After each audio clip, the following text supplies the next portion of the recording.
Travolting presents Bobbin for Robin.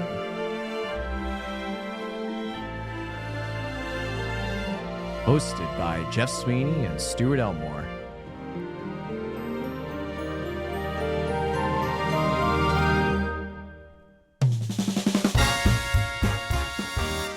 Covering Old Dogs with special guests Connor Hess and Cole Bradley. Can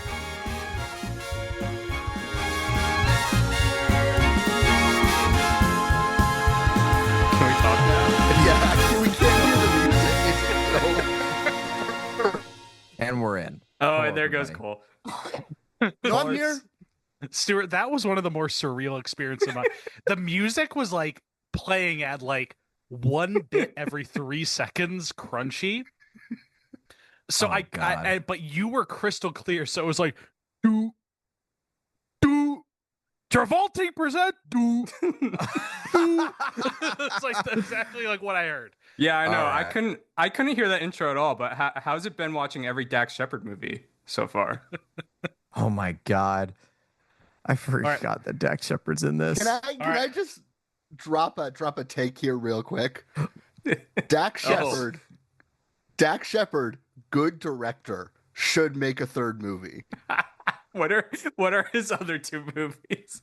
So Dax Shepard is, I guess, a like 70s car movie guy. Oh, I've seen the He one. really- I've seen the he first one really with Bradley likes Cooper. Burt Reynolds, and he owns a bunch of classic muscle cars. So he made a movie called like Hit and Run, which was basically just an excuse for him and Bradley Cooper to like do their own stunt driving. And it's like good. And then off of that, he did the Chips reboot, which is kind of interminable, but has like great stunts in it. And it's him doing a lot of his own driving too, I think. Well, he also It's did a just mockumentary called Brothers Justice. Does a car do a flip in that? Because that's not Dax Shepard tourism. It as says far it's as a I'm movie concerned. about stunt people. But That sounds great. I should watch this right now. we should. But before we talk about that, I have to cut Stuart. I have to start with a context corner, but not the usual context corner. All right. Okay. I have to get some dirty laundry out of the way. Okay. So- I'm excited for this. So, about 4 years ago now, 5 years ago, well over 5 years, we started this podcast, Travolting, which you're listening to now. Welcome. Thank you for listening to our episode on SpongeBob SquarePants Truth or Square last week. But anyway, we started this 5 years ago. 4 years ago, about a year into the podcast, we were still young cherubs, new to the game, so to speak. And we recorded an episode on the John Travolta film Old Dogs. Mm-hmm. And in this episode, I fear we did not have the confidence to speak our truth. Where's this going? Okay. In 2022, I'm really the two of nervous us here, Jeff. went into this episode on Neither of you watched the movie and you didn't own up to it when the you John recorded Travolta the film podcast. Old Dogs. And we both kind of went into the episode and we were both more or less just like, well, there's some funny bits. It doesn't really work. It's not very good. It's kind of offensive. And we were very hesitant to admit any pleasure at this movie. Now, 4 years later, here we are covering the Robin 4 Williams film years. Old Dogs. Holy shit. Arf, And arf. I would like to come straight out and say, Old Dog's good. Old Dog's good. Okay, I'm gonna hop in here. So I had re-listened to our most of our Old Dogs episode. I got through like the first chunk of the episode where we like summarize our thoughts. I didn't re-listen through like the plot regurgitation because I didn't need to, obviously. And I think the word that I used was, "This is a good turn your brain off movie. Sit back and enjoy." And I say that carefully because there are other movies. I think I said this when we covered it the first time. I said there are bad movies that people say are good if you turn your brain off. And it's an oxymoron sentence because it's a bad movie. It's not good or bad whether your brain is on or off. But there are just movies that are good if you turn your brain off. and I think this is one of them. Now, Jeff, Old Dogs, when we covered it, it came right after our Special Dads episode, Wild Hogs. Yes. With The first Walt Becker picture we covered on this show. Right. I had to run out of town, Chicago, this last weekend to visit family since it's been a hot minute. And I completely forgot to watch this movie before the trip. Oh. And I knew I wasn't going to have much time to watch it when I got back because I only got back to the city just like, I probably could have squeezed it in there. I got back like a couple hours ago, but I wasn't feeling like rushing it in. So, Jeff, Connor, Cole, I'd like to insert special guest Donald Elmore into this episode to give his thoughts on Old Dogs. But I asked him just to record a minute-long post-text thought on Will Old we Dogs. be able to hear this? We're definitely not going to. Yeah. This is Stuart Elmore's parental unit, Don. And I just want to let you know that we had the pleasure of screening Old Dogs the other night together. And I'd forgotten how hilariously funny that movie was. I'm not a slapstick humor kind of guy, and they had every possible kind of joke in that movie, but it was just too funny. And the guy that was in the gorilla enclosure, that was classic theater. So we had a good time, and Stuart wanted me to surprise you with a recording of my review. It is what it was to be expected, and probably didn't win any awards, but it was a real fun retelling of a classic storyline. Looking forward to seeing you sometime, and enjoy your new house. See ya. All right, so that was Don Elmore. Go on. Hey. What a charming message right there, and I heard every bit of it. I have 3 things I want to say in response to that. First, I've never met your dad, Stuart, but your dad being the type of guy who says parental unit makes all the sense in the world. Mm-hmm. It does, doesn't take it? that as you will. It's just an observation. Point number 2, saying this movie was exactly as to be expected is insane. That is the craziest possible opinion you can have about this movie. Point number 3, I don't remember if you guys talked about this 4 years ago. Do you know who plays the gorilla? No. There are 2 Academy Award winning actors in this movie. Oh, no. No, I'm looking it up right now, but you better say it quick.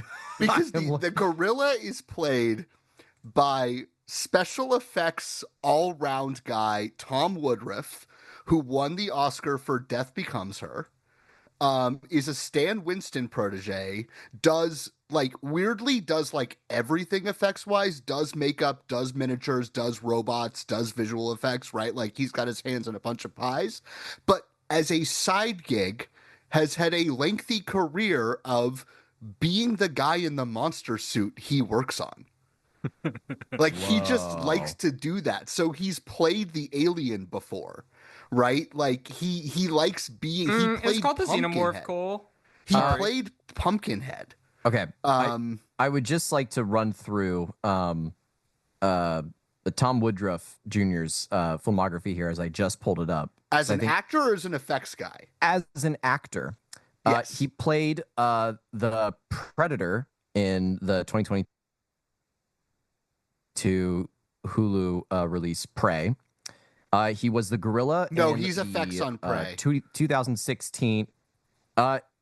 It has him credited as an actor for Predator Puppeteer Adi.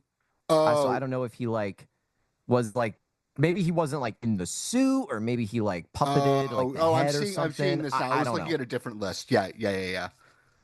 He then played. I'm skipping a couple ones where they're boring. But 2016 TV series Zoo, he played the gorilla. In a big gorilla guy. Big gorilla. In 2012 TV series Harry's Law, he played the gorilla. In Zookeeper 2011, he played Bernie the gorilla. In Old Dogs, he was the gorilla. And Cirque du Freak, the vampire assistant, he was Wolfman. And then Alien vs. Predator Requiem, he was Alien. Can I cut you off right now? Because I want to tell you something that you will discover if you continue going through this list. Yeah, this guy is a gorilla man. Yes, please. This go is ahead, also Cole. the third movie you've covered with him in it, because he's in Michael. He plays As a a gorilla? bull as a bull, and he He's the plays bull? both a lion and a crocodile in Jumanji. Oh my God, no! Because we covered him in Alien Resurrection, Bull, Jumanji. Oh, Alien Old Resurrection! Dogs. He's in that one too. We've covered this guy so many times, Jeff. He's are you- He's the also biggest devil in Bedazzled. Stuart, you skipped one of his credits. I would just like to say. You did skip that in 2011. He played Bernie the Gorilla on the Tonight Show with Jay Leno. Well, I assume he's playing like the same role from Zookeeper when they're Do you doing know that? promotional. Do you know for, it's like around the same time. It's just a guess, but It could be two separate performances. it could be two separate Bernie I the was going to Gorillas. say that Kevin James was the guest on that episode of The Tonight Show, so I'm just going to guess it's the same gorilla. Right. But the fact that we've covered him, this is 5 times. He's the biggest devil in Bedazzled. So we have a Jeff. What? Jeff. Yeah. What? He's in every single season of the podcast. Yeah. Travolta. And Jeff, Yeah. He's going to be in the next one, too. he's very likely going to be in the next one too. But wow.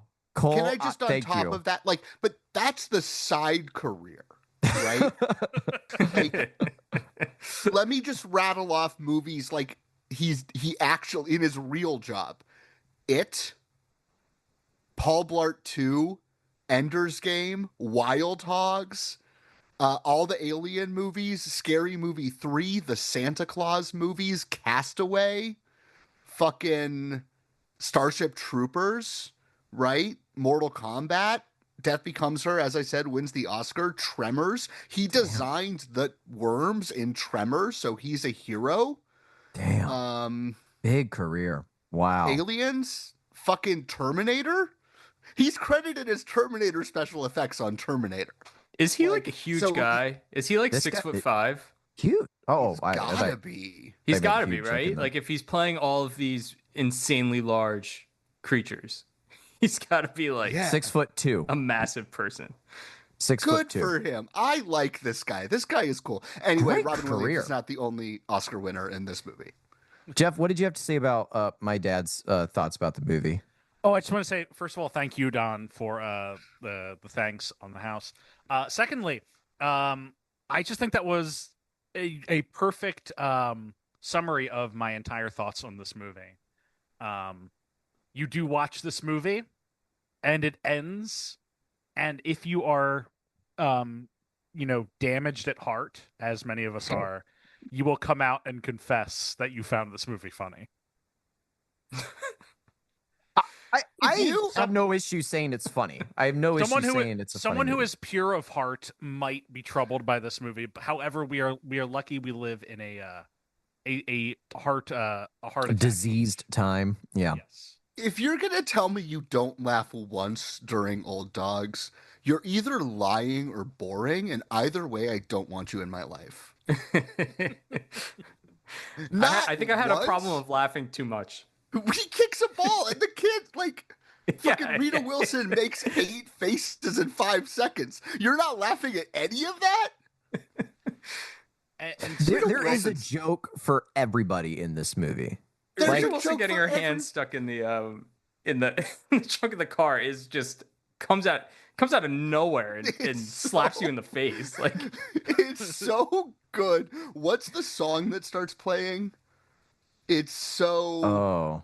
It's This not movie has Boys so Don't... many It's needle Big drops. Girls Don't Cry. She gets Oh, her yeah. hands broken, and then Big Girls Don't Cry. Bernie Mac's last movie. Bernie Mac's funny doing anything. Jimmy Mac. Jimmy Lunchbox. Jimmy Lunchbox. I think he calls him Jimmy Mac. Oh yeah, at no. one point. Stuart, Yeah. I actually remember, Stuart and I talked about this the first time we covered this movie. That his name is Jimmy Lunchbox, but in one scene Travolta calls him Jimmy Mac because I think he forgot that he had a different last name in the movie. I do kind of feel like I do feel for the most part that Travolta went into like every day of filming with like that he had not read the script. Like previous to them beginning, like he would read the scenes before they started filming on that day, but he had not read the script in its entirety beforehand. So, Stuart, can I come out with a heater here? Sure. When we first covered this movie, we were in a somewhat dire period for Travolta.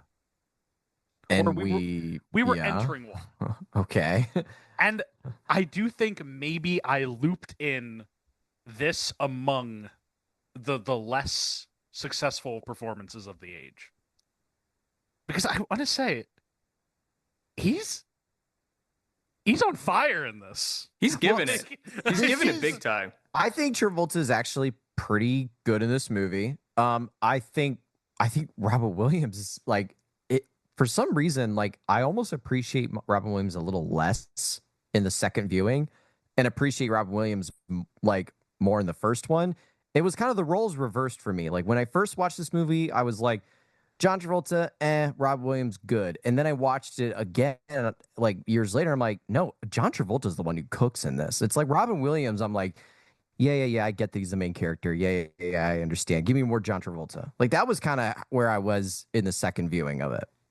Like Travolta, it's difficult that Williams has to play the straight man for most of his scenes to let Travolta bounce around. Yeah, it's not Williams's wheelhouse. He's typically in the opposite role. Well, Jeff but and I every bit becomes a Williams bit, right? It does, like, yeah. The it character's does. not a Williams character, but every scene is going to stop to let Williams do like 30 seconds of Williams stand up. But there is this weird kind of like tonal disagreement of like I'm thinking in the scene where he's having the tea party with his daughter, and he starts doing like the typical Robin Williams shtick, and it feels like it's being implanted into this film from a different project.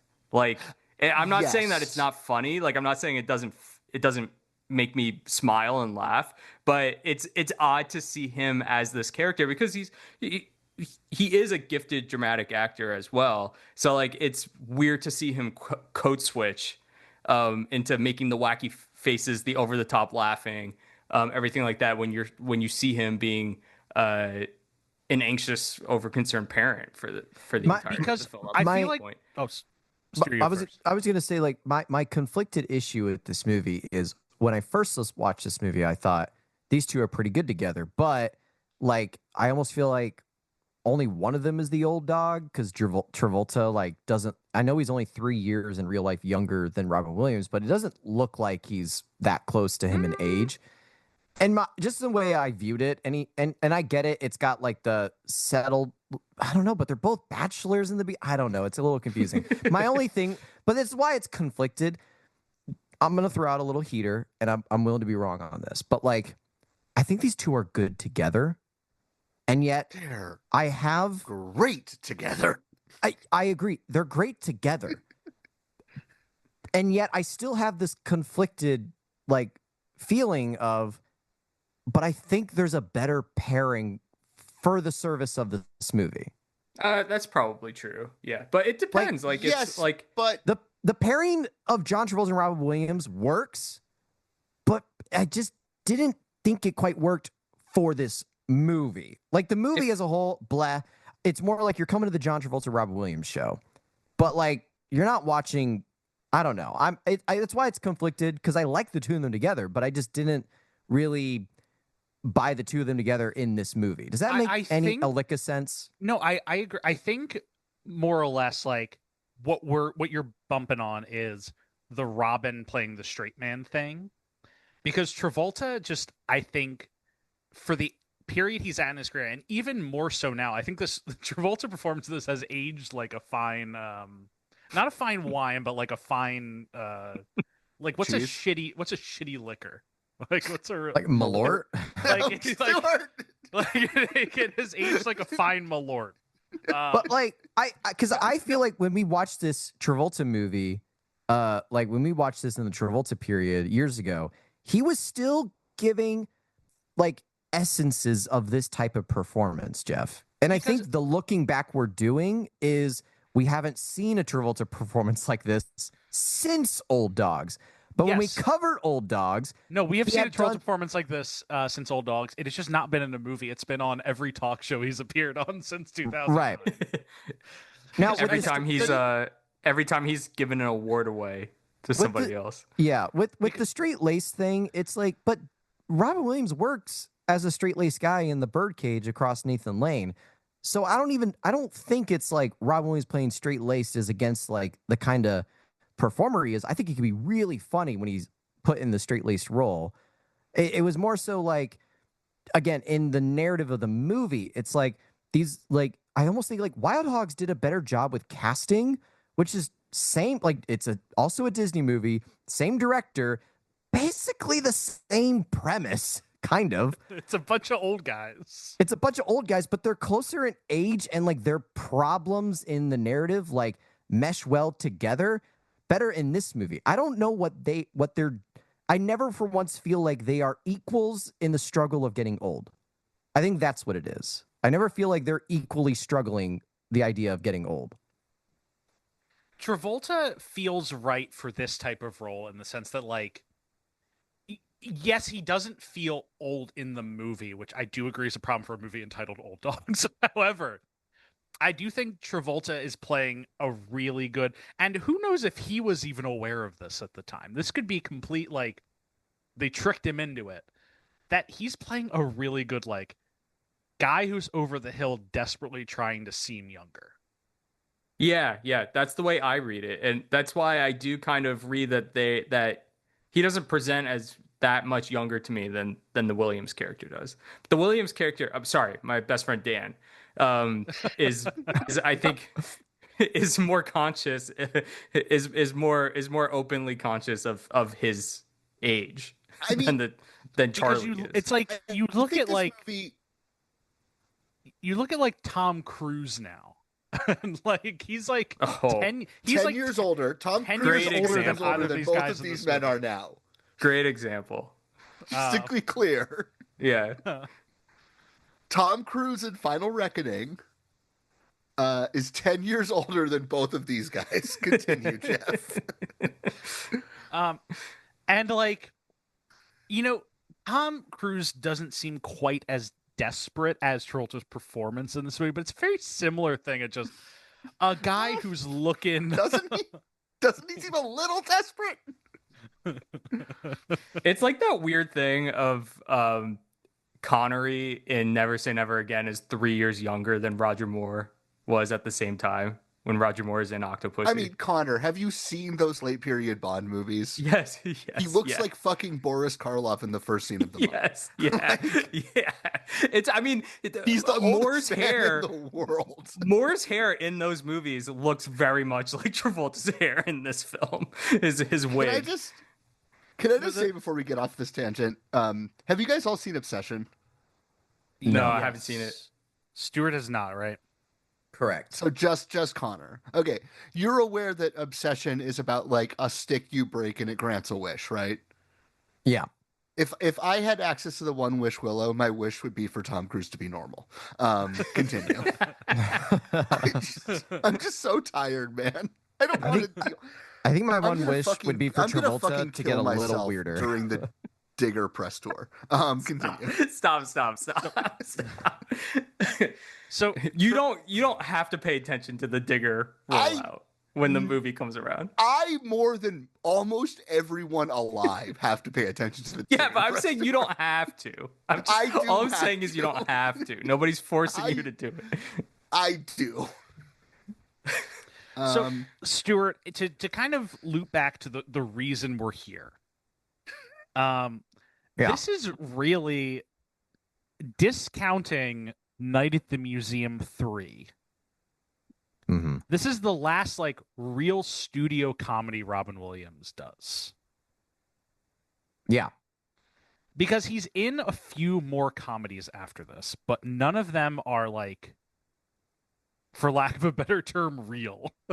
But I mean, like, you talked about this back when you did this the first time, but this movie was such a bomb, it ended Travolta's career. Yes. Like And as a studio leading man, this is the movie that kills it. I mean, Which let's is be crazy real. because it wasn't that big of a flop. Let's be real. We all enjoyed watching this movie this time around, but this movie is insanity. This movie is insanity. Old Dogs is put on the easily screen. better than most of the movies nominated for Best Picture since Old Dogs was released. I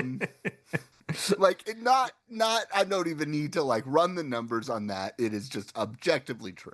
I'm not arguing against you. I'm just like, if you're taking your kids to the movie because you think that you're going to show them the next like the next Night at the Museum or Jumanji or something like that you would typically associate with Robin Williams, then this is just like so far out of left field of what you think is coming. Jeff and I did point out, Jeff, in our episode that like I agree with you, Cole, like looking at his filmography, Old Dogs is what like kills his career. But even then, like there are like some people, not me, but some people I can imagine would try to argue that. But what is undisputed, like this is just factual, is like Old Dogs was what killed Travolta, at least. I don't know about Robin Williams, but I know about Travolta. Doesn't Disney cancel Travolta's contract? That's what I'm saying, right? That's indisputable. And if you look at his filmography, it's like it's a sheer drop. It is a sheer drop because like before that, it was like Taking a Pelham 1, 2, 3. Like Cole, you were on that one, and then like a bigger perfect movie. He's as in like good bigger of a movie studio as there movies. ever was. And after that, it is like a big drop off. Yeah, it's the thing of like Travolta at this run is in a minor comeback of Wild Hogs, Hairspray, Bolt, Taking a Pelham, Old Dogs, and then he's immediately in like From Paris with Love, Killing Season, The Forger. Yeah. He's in bullshit. He's in nonsense. I think this is a great segue for like into like the comparison with Robin, because like if you put up, I literally like what I'm doing right now is I have like Travolta's filmography and Williams side by side, and like with where Travolta career had like a sheer drop off from Old Dogs, I don't know if I would be comfortable saying the same thing for Williams, because Williams is kind of like a slow fade away. And you're right, Jeff, Old Dogs is like basically his last like lead role studio movie, because after that he is like well, it's like lead role studio movie. He's not the lead role in Night at the Museum, Secret of the Tomb. He was never the lead in Night at the Museum, but like it's still like a big studio movie where he's like a somewhat major supporting character. But like Happy Feet 2, like he's barely a side character. The Butler, he does one little vignette scene, and like everything else, he's just a side character basically. Well, except for the Angriest Man in Brooklyn. Do you know why he takes a few years off? Who? Were Williams or Travolta? Williams, because all the live action stuff doesn't start coming out again until 2013. So I mean, there is a reason for that. Unless if you knew something more, but like there is a real reason for that. So this movie, Old Dogs, and we talked about this the last time we covered it, was originally supposed to premiere in fall 2008. But like three things happened. Number one, Travolta's son Jet passed away, dies, and they pushed it back. Then the second one was like Bernie Mac passed away, and then the third one was Robin Williams had like a big health scare, which was he needed a heart valve replacement, and that is I can't like pull up like a citation to prove that, but you like think 99% sure, like he sat out for a few years because of his like it was like a major heart surgery, he had to get a valve replacement, all that stuff. And when he did come back, he didn't come back in movies right away. He did the Weapons of Self-Destruction stand-up tour. Yes, I will say like there is and the fifth reason was they needed 8 years to edit this movie. Yeah. Edit it down from a rated R movie. Okay, to hold on. PG-13. No, hold on. Time no, out. the First of all, simply the amount of cuts in this movie required 5 years of editing. Well, I will just say to the asterisk on the whole Robin Williams career fall off question is that it's actually impossible to know if it was like a Travolta-esque fall off or if it was just a rough patch, and it's because he dies, right?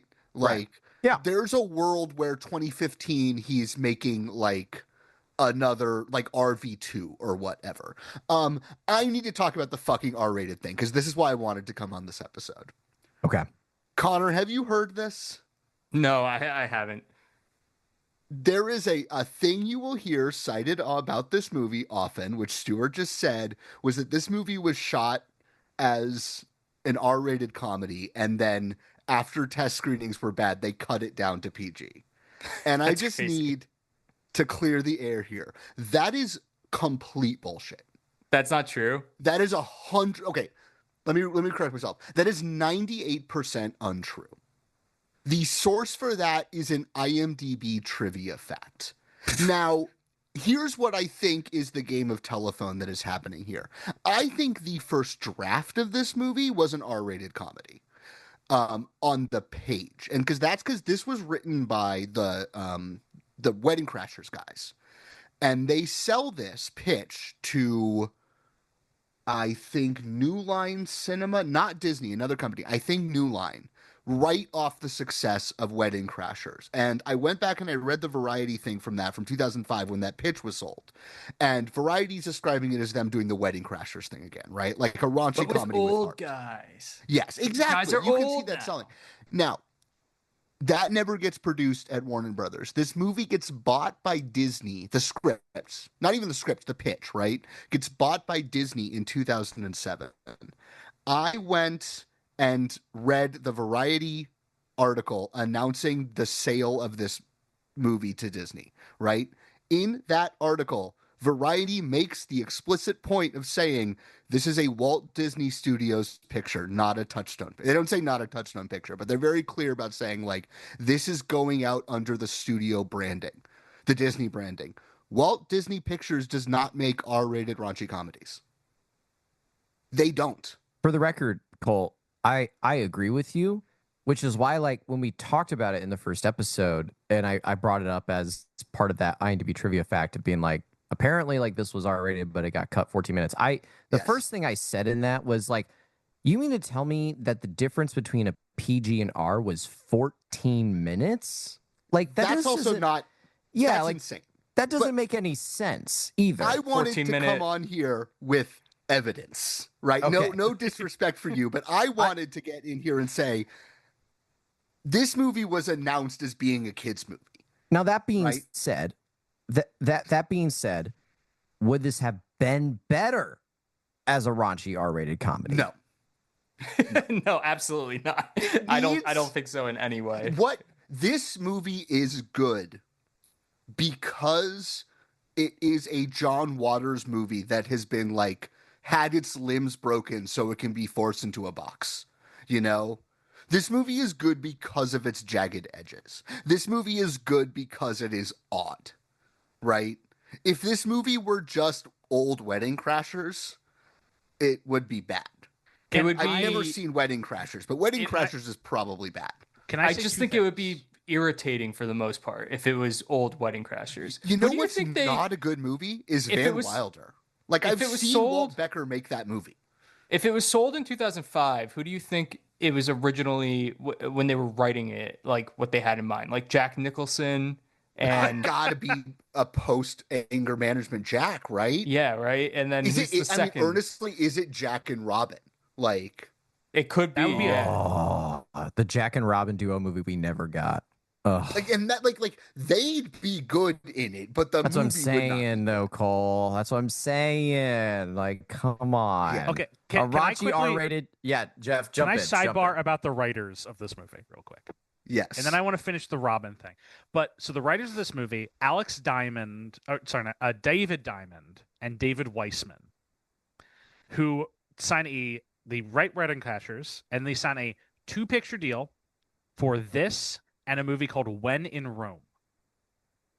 yes, which got oh- made, right? That movie did get made. It comes out in 2010. It's is that no? That's not Amy Adams. It's Kristen Bell, right? It's Kristen Bell and Josh Duhamel off of Transformers. Oh, Josh Duhamel. But Man, Zach someone should do a Shepard also, podcast right? about Josh Duhamel Wait, rom-coms. Do you guys know what do you guys know what Dax Shepard's last live action film appearance is? Is it something with Kristen Bell? No. What? Is it Buddy Games? It's Buddy Games, directed by Josh Buddy Jamal. Games. Who's in Buddy Games? It's Josh.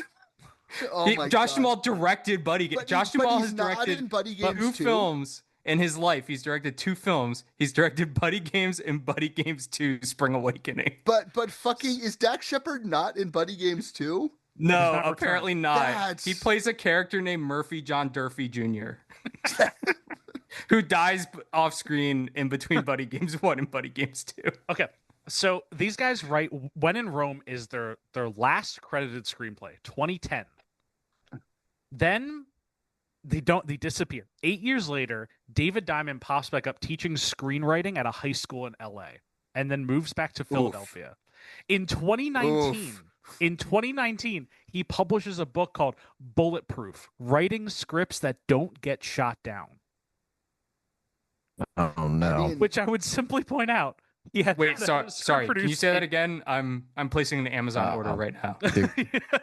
He, like, after 8 years of not getting a screenplay published, he releases a book called Writing Scripts That Don't Get Shot Down. listen, I've said That's this all you- before, Oh, okay. and I've said this again. Every single screenwriting book is bullshit. Because if it was not bullshit, you would be a professional screenwriter, right? Well, yeah, it's the thing of the Save the Cat guy. Cole. The Save the Cat guy like sold like 2 scripts back in the day. Cole, the guy wrote the film Old Dogs, which we are recording the second podcast about. But like you would continue having that career, right? Like you wouldn't need the extra income. The only good screenwriting book ever written is Thomas Lennon and Robin Ben Garant. Yeah, that book's great. Writing movies for Who fun and wrote- profit. Who wrote the Night at the Museum movies and are also very funny, wrote a screenwriting manual, and their book is mostly about how to like exist in the world as a professional screenwriter. Because they are straight up like when they get to the part of like telling you how to write a script, they're like, just fucking write the scripts. We're going to tell you about like which studios have good parking. We're going to tell you how to get an agent. Like that's they're telling you all that shit. And they're Their like, book is also how to be a studio hack, and that's like the yeah, opening they're of the book. It's very great. but that's useful information. Yeah. I fucking hate the Save the Cat guy. Yeah. What's Stuart, his name? I'm glad he's dead. Stuart, would you like to guess the 2 movies that the writer of Save the Cat, the most highly sold screenwriting book in Hollywood history, have? What do you think the guy has written? He's written 2 movies. I mean, I could just look it up, but I don't know off the top of my head. The 2 movies he has written are Stop or My Mom Will Shoot, and Okay. That's crazy. and the Disney children's comedy Blank Check about the kid who gets the $1 billion. Oh, so he's a genius, is what Can you're I- telling me. Can I tell I've never seen Stop My Mom Will Shoot, but can I tell you the one thing I know about Stop or My Mom Will Shoot? That his mom's gonna shoot if you don't stop. That's what you know. This is 100%. Jesus Christ, get out of the way.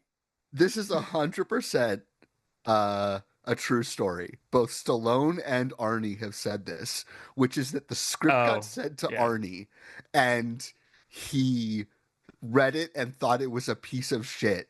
So as a bit, he decided to put feelers out into Hollywood saying that he was interested in doing it because he knew Stallone would snap it up and he wanted to trick Stallone into being in a stinker. If they make that movie with this is Wow. what I've never understood about that about that story, because I've seen this movie and I'm pretty sure he pulls his mom out of an elderly home in Newark, New Jersey.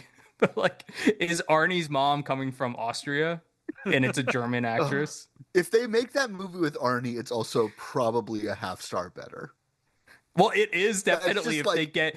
What if the they math. got like an older actress that was in like Fassbinder films to play Arnie's mom, and he pulls her out of a nursing home in Austria and brings Have her we to all LA? seen? Have we all seen the SNL not Burt Reynolds, Norm Macdonald skit with Stallone for Stop No. My Mom Will?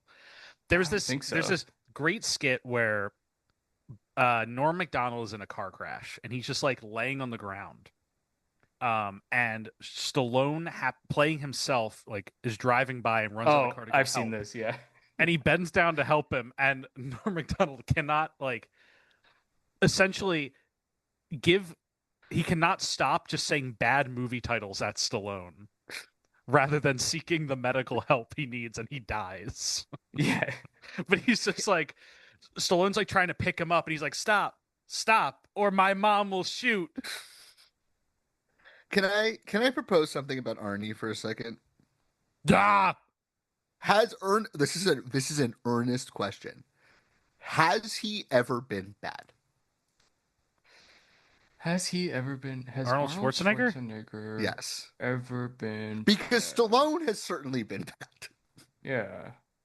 Stallone has a higher ceiling, but like, I'm Arnie? I'm sure there are Arnie movies I haven't seen, but he's probably bad good in them. Is the thing. Yeah, I don't. That's a great question, Cole. That is a fantastic question to start asking. It's just a thing I think about every time I see Arnie in a movie. I'm like, man, always good. I feel like would the case for him not being good, would it be what's that movie called? I'm not saying he's not good in it because I can't remember the movie that well. But the one, get to the chopper. The one where he at the 6th day where he gets cloned. I've and there's never two seen of them, it. I believe and he's talking to himself. That is a Robert. Is that not also Robert Spottiswoode, director of Some? Oh, maybe I don't know. Wait, let me look it up. Let's look this up because I think that is day. Robert Spottiswoode. It is, yeah, yeah. Because Yes! there's scenes where he's talking to himself, and it's the classic like they have the stand-in over the shoulder. But the stand-in, nobody looks like Arnold Schwarzenegger, so you can like very obviously tell when it's not him. But he's like having these conversations with himself. He's like, yeah, you're very muscular. Yeah, like, he might be bad at that movie. Watch that movie. He might be bad at that movie, is what I'm getting to. To jump back a bit to finish up the Robin context, because I realized I never put. So, I think the overall thing. If you look at Robin's career, the last time prior to this, he's the lead of a like studio comedy, like a real movie, is Man of the Year in 2006, and he's doing that and RV back to back. Then he's in either supporting roles like Night at the Museum or Happy Feet, or he's playing the lead in something that doesn't exist, like License to Wed, or he's doing like. I distinctly remember License to Wed coming out, so it exists. It exists in the same way that like the shit I just took like exists. It made some money, didn't it? It made a little bit of money. It made twice its budget, so it made a little bit of money. It's good era Krasinski, so it's probably got something going for it. I was just gonna say, why does Krasinski want to be John Krasinski wants to be the current model of Ryan Reynolds, and I don't understand why. He wants that so badly for himself. John Krasinski gave the greatest performance in film history in It's Complicated. It's true. And wants to be bad. Like I thought you were going to say actively. I legitimately thought you were going to say 13 lives or 13 hours for a second. He's the Secret Souls good. He is good in 13 Lives, though. No, it's 13 hours. It's 13 hours. Yeah. Jimmy Dale is blowing him up the screen. Connor, have you seen It's Complicated? I have seen It's Complicated. He's dynamite. He's dynamite. It's dynamite. You're like, holy shit. He also exists in a movie that's completely divorced from everything else that's happening in that film.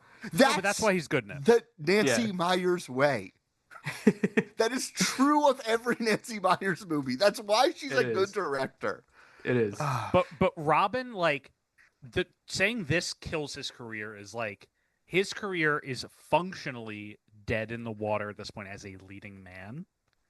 This is more or less just like a life raft thrown his way as like partially a thanks to Disney because he does the Disney Legend Award at the same time as we talked about. But after this, when is the Disney Legend Award? 2009. He signs on to this. Oh yeah, this happens after. The Legend Award happens after. he signs on to this movie in 2007, I think before Becker does. Let me double check that. He signs on very early, like so. I wonder if the timeline there is less clean than you think it is. Robin Williams joins in Um, April of 2007. But functionally, like, my point being, like, off of Man of the Year, this is what he's able to get.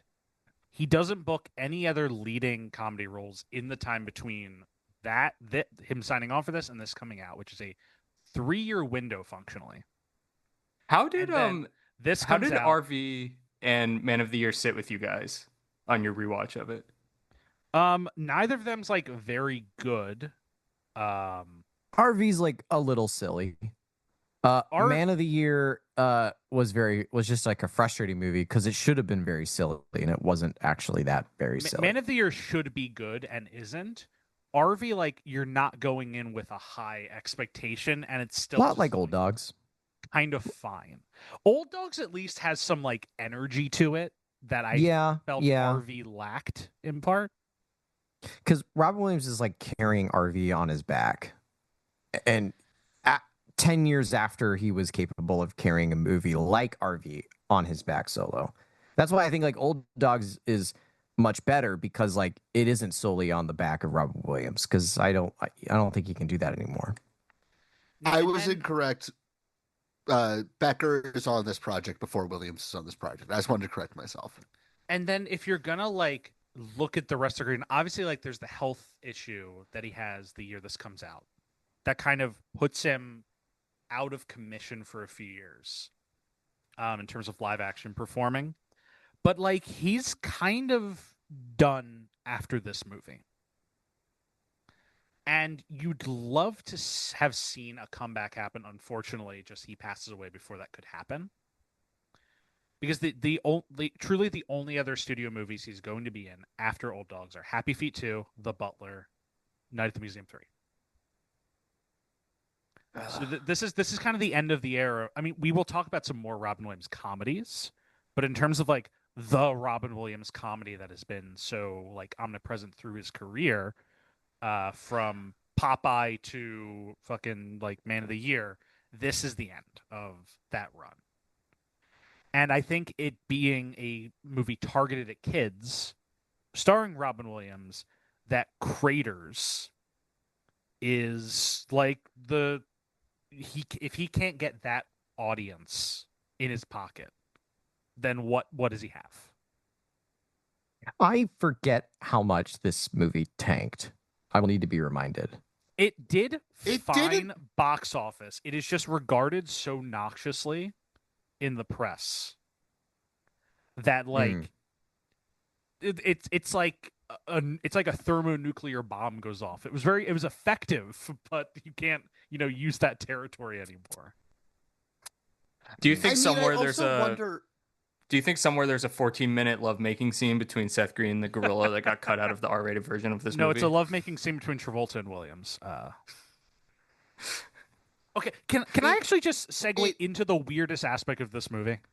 Well, can I just drop some numbers real quick? Drop some numbers. And a theory I have. This makes Stuart.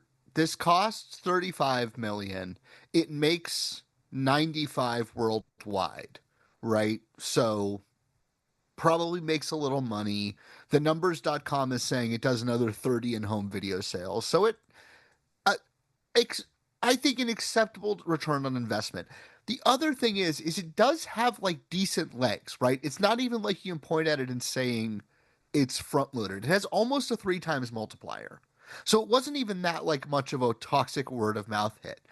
I do wonder if it's not kind of just that early 2010 Disney wants to cut their losses with the Travolta contract. That's expensive, probably. And they see the fucking tide is turning. They see how much money Paramount made by paying people nothing for fucking Iron Man. And I wonder if Disney is just like getting the trades to call this thing a stinker so they can like course correct and move away from star-driven project like kids movies. That's a conspiracy theory. but this was not a disaster. It was just viewed as a disaster. The reviews for it, I remember in 2009, like this just getting that noxious reputation pretty quick after it comes out. So like box office aside, I think it's like they made off with a little bit of profit here, but you can't do that again. If you want good reviews, you can buy good reviews. sorry to say, but the one thing I will say about this film that I don't think is in its favor, especially at the time when this movie came out, is I do feel like Rotten Tomatoes. I do feel like nearly every segment of this movie is pulled from a previous comedy or just film in general, and then it's like this weird patchwork of things that have already existed on screen before. Do you guys feel like that when you're watching it? Yeah, it feels like every moment. I mean, like the jetpack is from Jingle All the Way. It's it's like a lot of this is pulled from the Sandler movies. Like in Click, he's making the business deal with the Japanese guys. I now pronounce you Chuck and Larry. It's like you're going through like a lot. It is very much like a quilted comedy of things that are taken from other films, other blockbuster comedy archetypes. And I feel like if there was a reason for it not to sit well with people at the time, other than it's just craziness, it's nth degree of insanity that it kind of pushes more so than other studio comedies. I feel like that's the reason why. People didn't know how good they had it in 2009 with like a variety of films available at the box office to see. Truly. Robin Williams is stoned and hits a golf ball into Seth Green's nuts. If that is not the height of comedy to you, I don't want to know you. Like, what is that? Is that what you think is the funniest part of this movie? I think we should all try to boil down the funniest scene in this film. I don't think it's the funniest scene in the movie, but I think it's like the purest scene in the movie. It speaks to what's going on in Old Dogs. But like, would you pan a sunrise? No. Some things are just good. Do we want to go around and say what we think is the funniest scene in the movie? Well, before we do, yes, we should do that. But before we do that, I have just something to think of, to chew on. Stuart, I would like to ask you a question. Hello. Who is Kelly Preston in real life? John Travolta's wife. Who is Ella Blue Travolta in real life? John Travolta's daughter. Who are they in this movie? Robin's former lover and Robin's daughter. It is one of my favorite details about this movie that John Travolta brings his family into it. It's like, well, Robin, you're just going to be married to him now. The thing that for some reason I watched this movie and I like just didn't even clock that it was like Ella Blue Travolta. I don't know why I misremembered and thought that was like Zelda Williams playing his daughter. And then like I was watching this with my dad and my fiance Angelica, and she like corrected, was like, "No, that's John Travolta's daughter, you idiot." And I was like, "Oh right, yeah, I forgot. That's the whole joke, is that it's Travolta's family playing Robin's family." All right, and then it got me thinking, like how old was Zelda Williams in 2008? Has she been in anything? Zelda Williams is older than any of us are. So, unless Stuart is secretly super old. Stuart, are you 36. Secretly super old? Ella Blue. Okay, she is. I won't say substantially older than Ella Blue Travolta, but she is. She would have been like a teenager already by this point. Yeah. No disrespect to Zelda Williams. She's almost 40, and good for her. I don't know why I thought like she was closer in age to Ella Blue Travolta. Yeah, she's not. Oh, I've seen a distressing number of movies she's in, but she's not in any Robin Williams movies. I do like that most of this movie is John Travolta trying to prevent Robin Williams from sleeping with his wife and being the father to his children. And then the movie ends with John Travolta being like, no, you should be sleeping with my wife and you should be the father to my children. So 3 weeks ago, we covered Travolta's directorial debut, Propeller One Way Night Coach, which is his other Ella Blue Travolta starring film. Jeff, you're getting a little quiet. Just a heads up. Stuart, I just found a article headline that we did not discuss on that episode that I want to bring up right now. It is from People Magazine. Exclusive. John Travolta says he wants the world to see daughter Ella as a Star is Born moment with Propeller One Way Night Coach. Oh my fucking God. Doesn't she play a pedophile in that? No.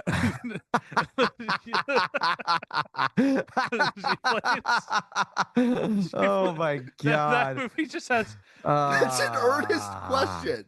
One of my favorite things in life, guys, is when Cole says something that your knee-jerk reaction to is to disagree with, and then you realize it's hard to. And not plot of Propeller One Way Night Coach. It's like, well, wait a minute. Well, actually, wait a minute. No, you might be right about that one. Oh, shit. Ella, just walk up and grab the little boy. No, enough. Ella. No. Stop. Enough. But no, she in this movie she is the little girl. She is. I just wanted to highlight the strangeness of Travolta's family playing Robin's family. I mean, listen, we've said this. Connor has heard me say this 1,000,000,000,000,000 times, but I'll say it again for a different audience. I am pro Nepo baby. I think it's sweet. I think it's nice. It makes me happy. Within this industry specifically, I agree, especially among actors, I don't have a problem with it. I don't think children should be in movies ever, but if John wants to cast his adult daughter as a child molester and say that she's a future star, that fills my heart like the Grinch at the end of hearing the Whovilles sing, right? I'm just that's just lovely to me. That's nice. That's just you heard it here first. Cole loves pedophilia. It was pedophiles and Nepo baby. Yeah. No, just pedophiles. Not Nepo baby. Can I say I hope this is not going to be a controversial opinion? Ella Travolta, good in Old Dogs. Young Dewey Cox, bad in Old Dogs.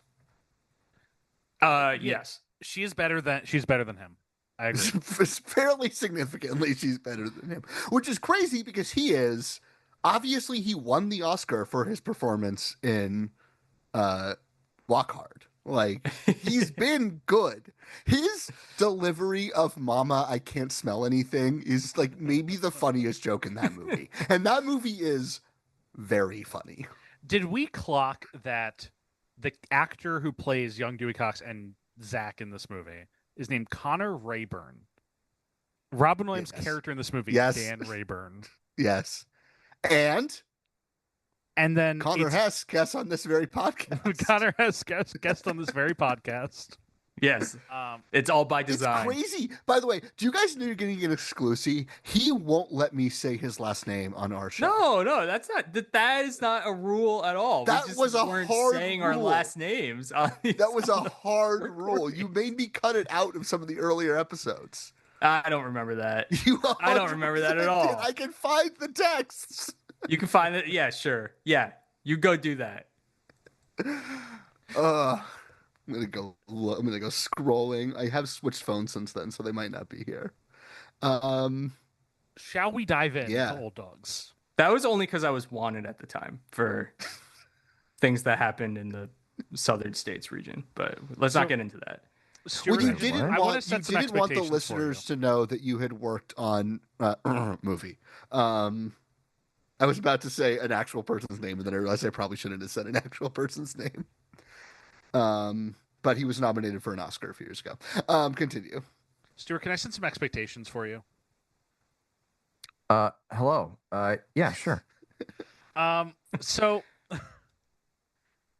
the opening of this movie, which starts with a lovely, diabolical Photoshop montage, a bunch of photos of John and Robin across the years, definitely the same age, Yeah.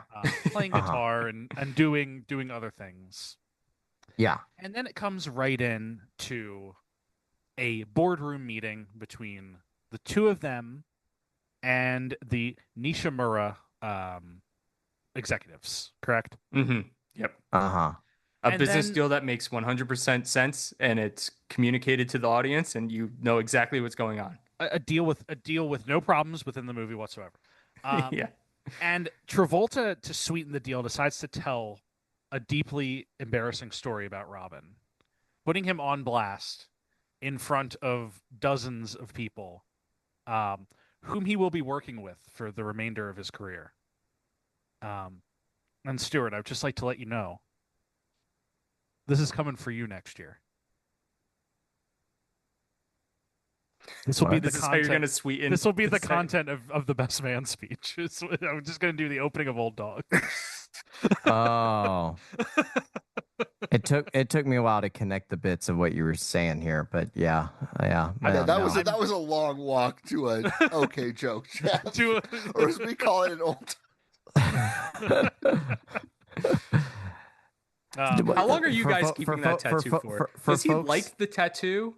well, for Stuart folks- has already gotten the Fremont tattoo, so don't worry. We're getting ready. He has For to folks settle in for the that. audience, what Jeff is trying to say is I'm getting married in a year, and Jeff is my best man. And the joke he's referring to is when John Travolta opens the boardroom by telling an embarrassing story to Robin Williams.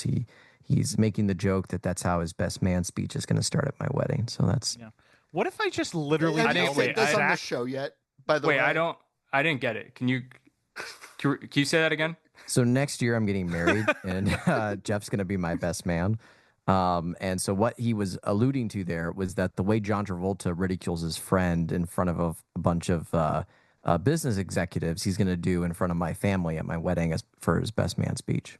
Oh, okay. Wait, but Jeff, when you were talking, you were saying was I you were saying? going to tell this story that's in the Stuart, in the Stuart, what if movie? I literally word for word just repeat the opening story from Old Dogs? I swear to God. I just am like, so Stuart and I went to Miami this one time.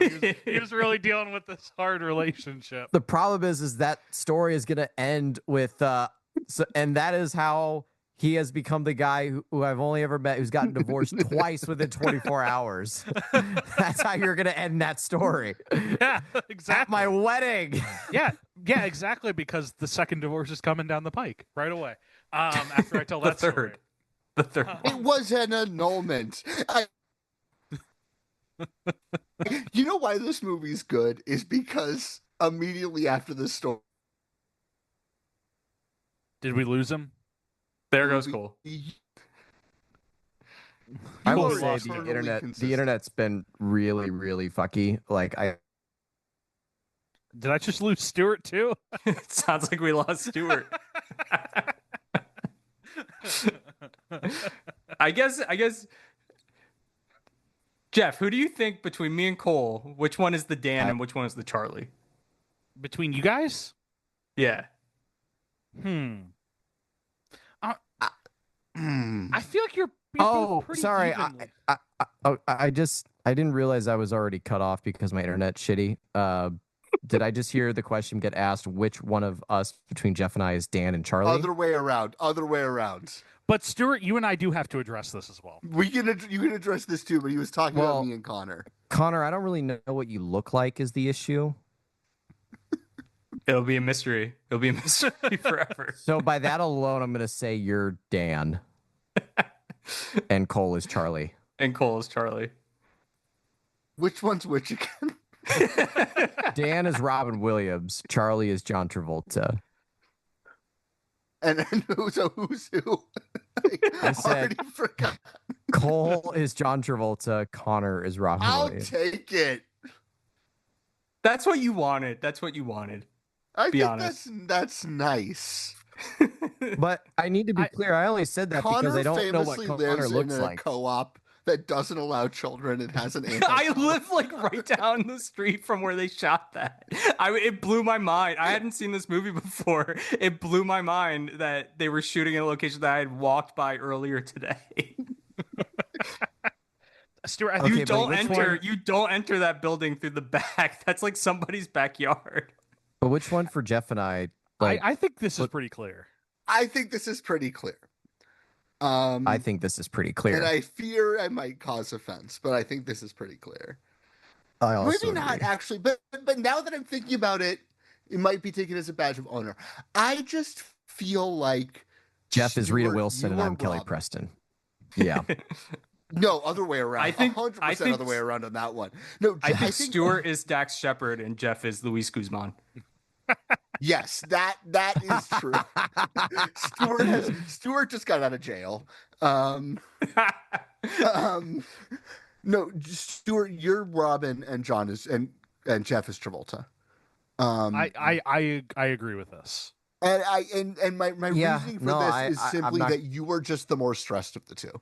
Wait, Cole, I only understand if you use Dan and Charlie as the names. I don't know which one's Dan and which one's Charlie. I tell this to my students at the beginning of every semester that I don't remember character names, so they're just gonna have to get used to me talking about actors like they're characters in a movie. I've never Because seen they're any not- films that these two thespian actors are in before, so I only know them as Dan and Charlie. Which one's Dan? Which one's Charlie? I've already forgotten. Robin is Dan. John is Charlie. Okay, Stuart is Dan. Jeff is Charlie. Stuart, what you got there? Is that you? Are you showing me the bird? Because I said you were more stressed. He's got the stress bird. No, it's a stressed bird. Well, no, I think That's very Dan. That's very Dan-like behavior. well, I do will think say. that the ultimate proof of your point is that Stuart and I notoriously start the show on time every time we record. I'm never late for the recording sessions. And I'm nor am I That's just so nice of you, Jeff, because I'm I'm- also never late. I'm never walking in at exactly the time we were supposed to start recording. I have never been late And- once for one of my recordings. And I definitely didn't text Stuart yesterday saying, "Hey Stuart, I think I need to do this from home today or tomorrow. But don't worry, because I'm not driving, I'll be able to be right on time." And then text right before the show, pushing, "Hey, I gotta push 10 minutes." I didn't once text Jeff and Morgan Garrity, "Hey, I need an extra 90 minutes." I didn't realize the last episode was so long of True Detective once. True Detective. Why did that you was have a rough to push, one. Jeff? I don't answer that. There were reasons. So, where we are in the movie is about 3 minutes in. They're at a boardroom meeting. Stuart discussing- thought I was joking when I asked if we could keep this to 3 hours. And now I think I see the realization beginning to dawn on him. We're not going 3 hours. Sorry. You That's can not leave. gonna You've happen. done it before. We Yeah, have done but I also controlled the board. That's true. it. So they're in. I could leave because Jeff is recording the Zoom call. You do have an escape. So they're at this meeting with the Nisha do have Murray an execs. So help me. So they're a sports marketing firm, and Yes. the Nisha Murray company is a Japanese conglomerate. Japanese conglomerate. Yes. Anyway, so he tells And us embarrassing- also, there are 3 things wrong with this movie, and I want to address the first thing that is wrong with this movie, if I may. It makes it very clear in the opening credits that these guys are the most famous and successful sports marketers of all time. yes. And yet their company appears to be on the verge of collapse because all the other companies have more money to throw around.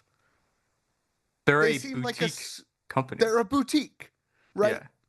Yeah. How? They're How just a- they're how just a can boutique how does he sports have enough marketing pull to bother Shaq? Sorry. let me add that there are 4 things wrong with this movie. You couldn't actually just get Shaq.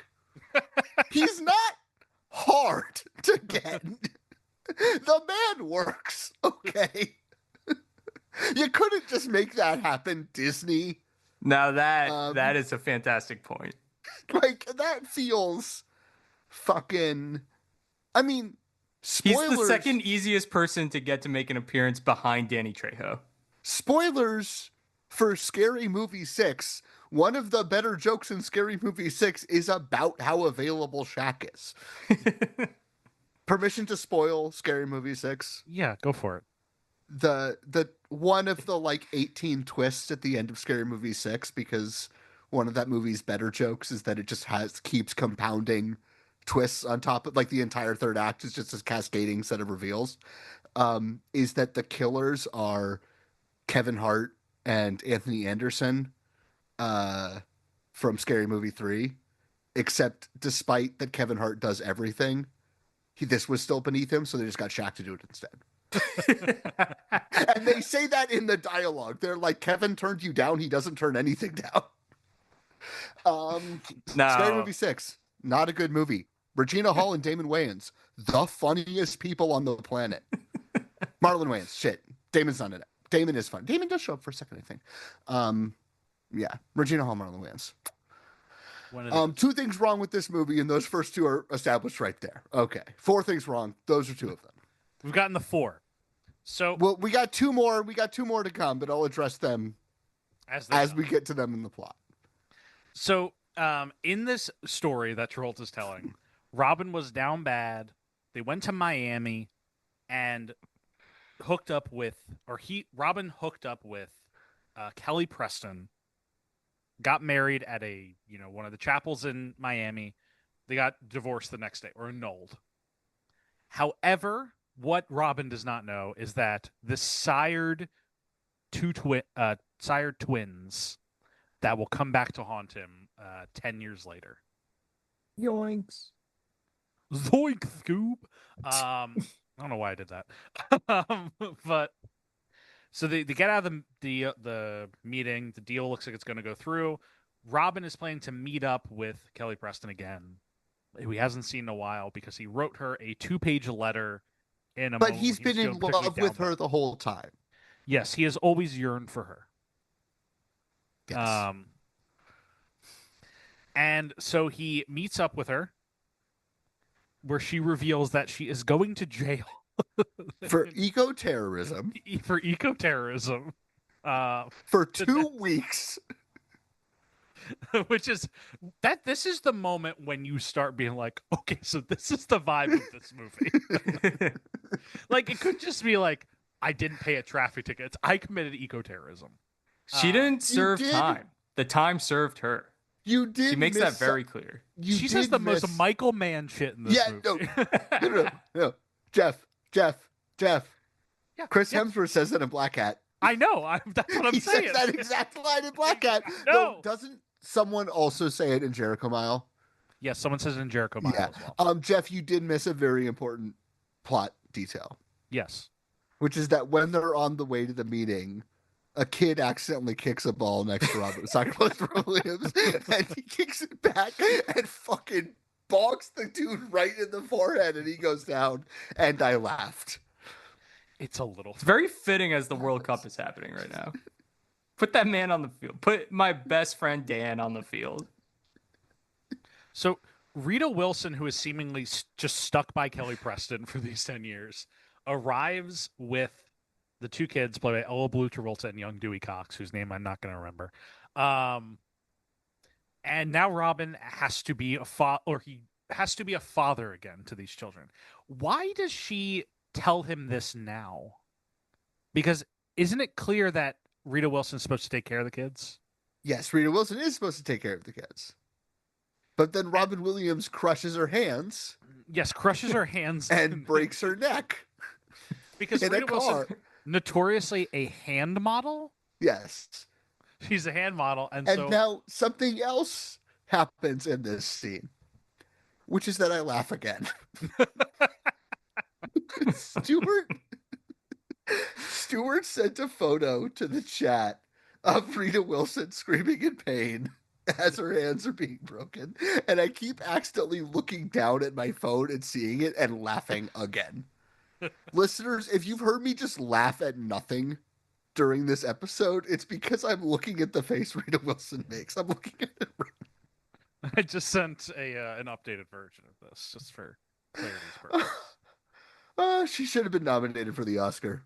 The Nobel Peace Prize, please. Who was nominated for the Oscar? So I Robin was is crying because of this. Robin is Of the reconnecting face. with his kids, who he So doesn't have much in funny. common with. And but Rita Wilson's going to take care of them. I like that the Yes. movie adds this random complication in. Yeah, Well, this it makes entire sense. movie She is wouldn't- random complications. She wouldn't leave her kids with their dad, who probably has legal custody, like, because he still doesn't know them, right? No, that makes sense. Lori Loughlin invites John Travolta on a first date to a family gathering that happens to be a funeral. No, it's not a funeral. It's a meeting of her bereavement group. Sure, But sure, also yeah. kind of a wake. It's a potluck wake. The nominees for Best Supporting Actress this year, by the way, are Monique in Precious, Penelope Cruz in Nine, Vera Farmiga in Up in the Air, Maggie Gyllenhaal in Crazy Heart, and Anna Kendrick in Up in the Air.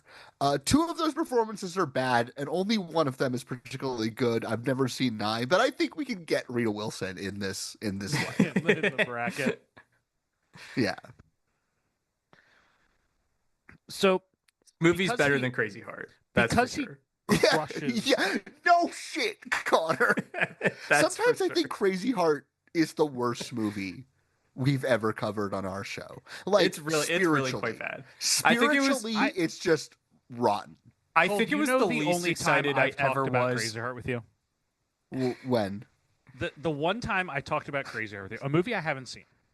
It's so- But we were in the parking lot of a Cracker Barrel. Oh, And when we went yeah. inside of the Cracker Barrel, one of the greatest bits ever That delivered. rocked, man. Stuart, are you Oh. aware that we were talking about the 2009 Jeff Bridges movie, Crazy Heart, immediately prior to you pulling that bit? He's away. Jeff, you I should did not tell know that. Connor why we were in a Cracker Barrel, because he's gonna like when he finds out why we were in a Cracker Barrel. Connor, let me tell you one of the best bits ever pulled. Is I it had is watched it that this you like brought a- your friend Cole to Miami and he got a tattoo that said Fremont Yeah. and then he got Cole- married it's to it? Fremont. Connor, it's earnestly better than that. So, me, Cole, and frequent guest of the show, Mark Tilley, drove Who's to never allowed on my podcast ever again. drove to the Indiana State Museum to see Which is how far away from Chicago? 3 hours, about 3 hours. 3 hours. To the Indiana State Museum to see Oppenheimer and 70mm IMAX. It's the closest place. There is now a theater in Chicago that has it again, thank God. But that was the only place to see it. So we went. We drove back. While we're driving back, Stuart calls me. Stuart, I can't even remember what you were calling me about. It must not have been important. Yeah. But Stuart hops on the phone with me, and we're just chatting. And the whole time we're driving back, I'm trying to convince Cole and Mark to go to Cracker Barrel. And I have made the executive decision at this point that I'm pulling off the next exit that has a Cracker Barrel sign, and we're eating at Cracker Barrel. So I'm driving the car, so I have final say. So good. And so I tell Stuart this. I'm like, we're in Indiana. Doesn't it feel spiritually right to go to Cracker Barrel? Which you agreed with, of course. And Well, not only that, so I want to make sure you don't forget a crucial part of the story. I Jeff. think that he's telling the crucial because part you of the were story. you were on Interstate 65 yes, going north from Indy to Chicago. I asked you where you were. You told me, and I said, "Oh, you're just about to pass one of the exits where I know there is a Cracker Barrel. Like I know where you guys are." yes. And so Okay. I hang up the phone, and I'm like, Cole, Mark, we're going to Cracker Barrel. So I get off the exit. I see the golden lights of the Cracker Barrel. We pull in the parking lot. We're talking about Crazy Heart for some godforsaken reason. We get out of the car. I have a great picture of you guys like sadly walking into the entrance of the Cracker Barrel. We go into the Cracker Barrel, and Cole, you and Mark get to the front desk before I do. And then by the time I basically lurch over, a guy comes out of the back and says, "You must be friends of Stewart's." Now, And Stewart has preempted our arrival at Cracker Barrel, called the manager, and told him to expect us. and just to emphasize this, I think it is very important to know that Mark Tilley reacts to something he was not expecting to occur as though he were fucking Gene Hackman in the end of the conversation. Right? Like, that is just his vibe. He does not like surprises. he shuts the fuck down if you bamboozle him in any way. So that's just the added energy of like the response, which is that Jeff and I are laughing and Mark is like about to faint. He was distraught. Stuart, one of your all-time greatest accomplishments in your life. Well, it was just funny because, like, I think while we were on the phone call, while you were driving, one of you made the joke of like, "Well, Stuart's from Indiana. You must know like every single Cracker Barrel." And I was like, "Oh, that's a good layup. That's a really good layup." And so I literally put on the bit of like, so I called them I knew where you guys were gonna pull off. So I called the Cracker Barrel you were like heading towards and said, "Hey, I have these 3 friends. They're from out of town. Never been to Cracker Barrel before. You're gonna know what they look like. There's the 3 Stooges. One of them has like an airstrip for a forehead, basically. Whoa. So you can't miss him." And and I was like, when you see them, can you just tell them that Stuart is glad they came to Cracker Barrel? And they're like, "We'll do that. We'll do that right away, sir. You got it." Hang up the phone.